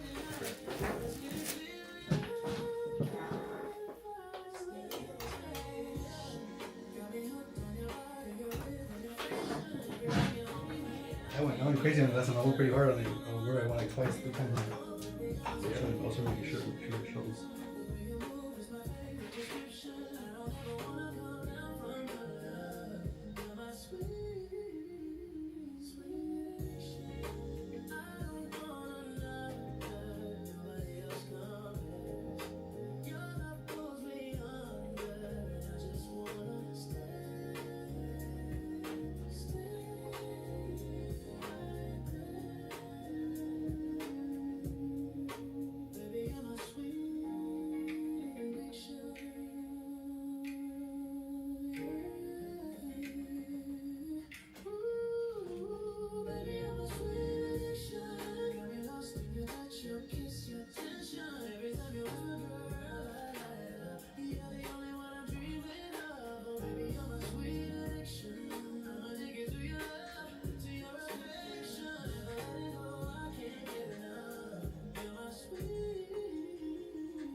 It's looking good, bro. Trust, man. It's solid. It's coming together. It's solid. We said I did the beard, right? Yeah. Yeah. So you have the transplant done too as well.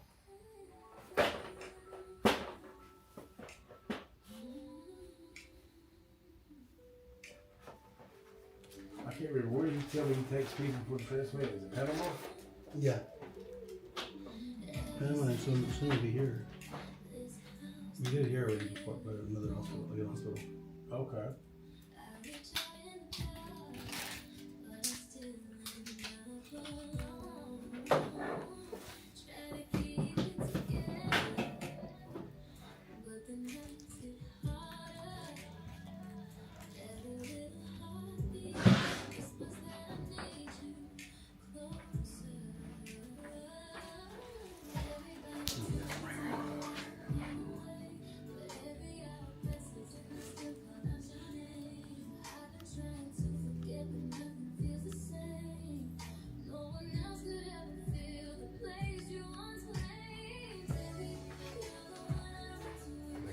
Call. Oh, okay. We'll take it in a minute. Go ahead, take it home. Okay. Let's see this. That's right. Set up.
take your mom away whenever you can. Good gods, Just make sure you lock my bedroom door first.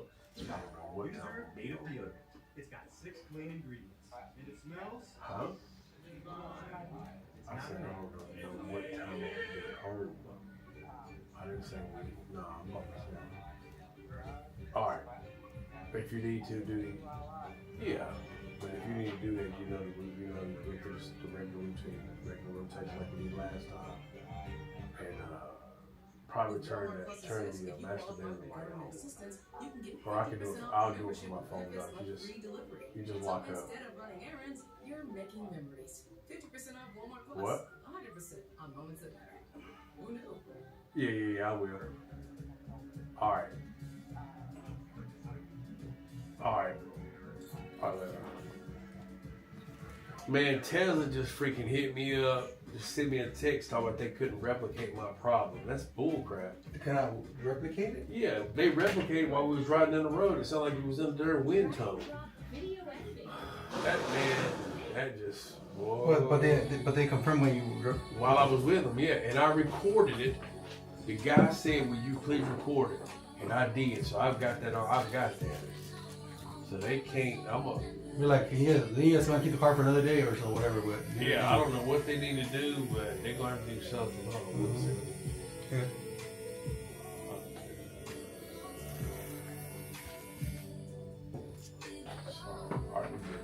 That is freaking. You know what? I'm not even gonna call them. I'll deal with them through the app. So they gotta cuss and fuss nobody out. They message you? Yeah, they sent me text messages. They didn't even message me through the app. They sent me text messages saying we cannot replicate the problem, but if the problem persists, you got a fast pass. You can bring it back for same day service. But why? I'm not even gonna get the car because it's gonna be doing the same thing if they didn't fix it. That is the most ridiculous thing ever. That's ridiculous.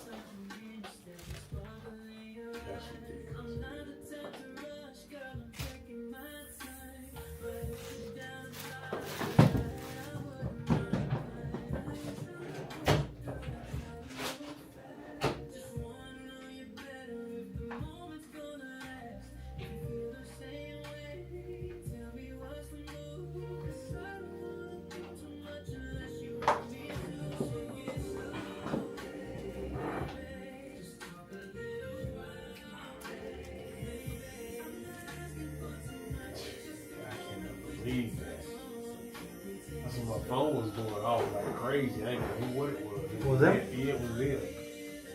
They didn't call, they were just texting.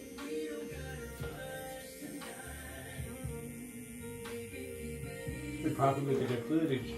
Probably thought I was going to jump the dang old curve out there, man.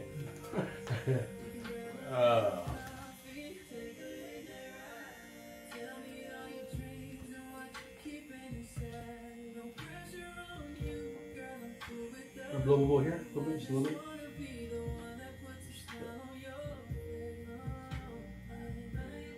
So that's it.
We've been doing SMP for all these years, man. It's crazy.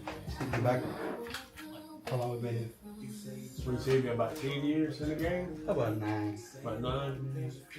About 9 years, but like training, we've been like. I think that we had some good momentum at one point, and then we just kind of got off track. Everything just slowed down. Mm-hmm.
The hardest part with SMP is like finding out what works the best for the type of skin, like what needle configuration. Like you can't just like try to like if it's not working out, it's not working. I gotta figure it out. Right. Find the right one for what's because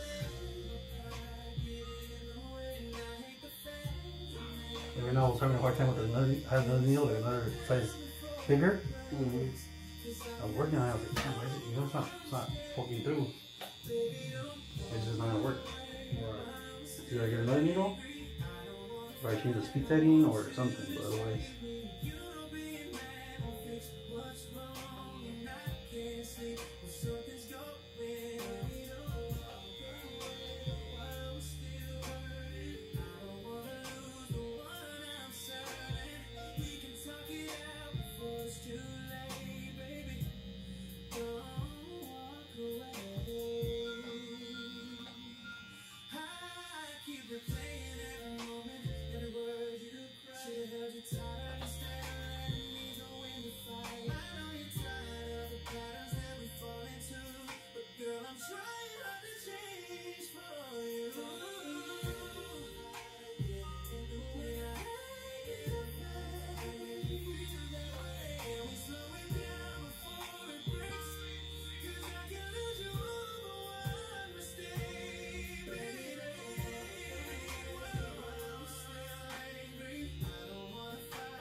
Expect something beautiful?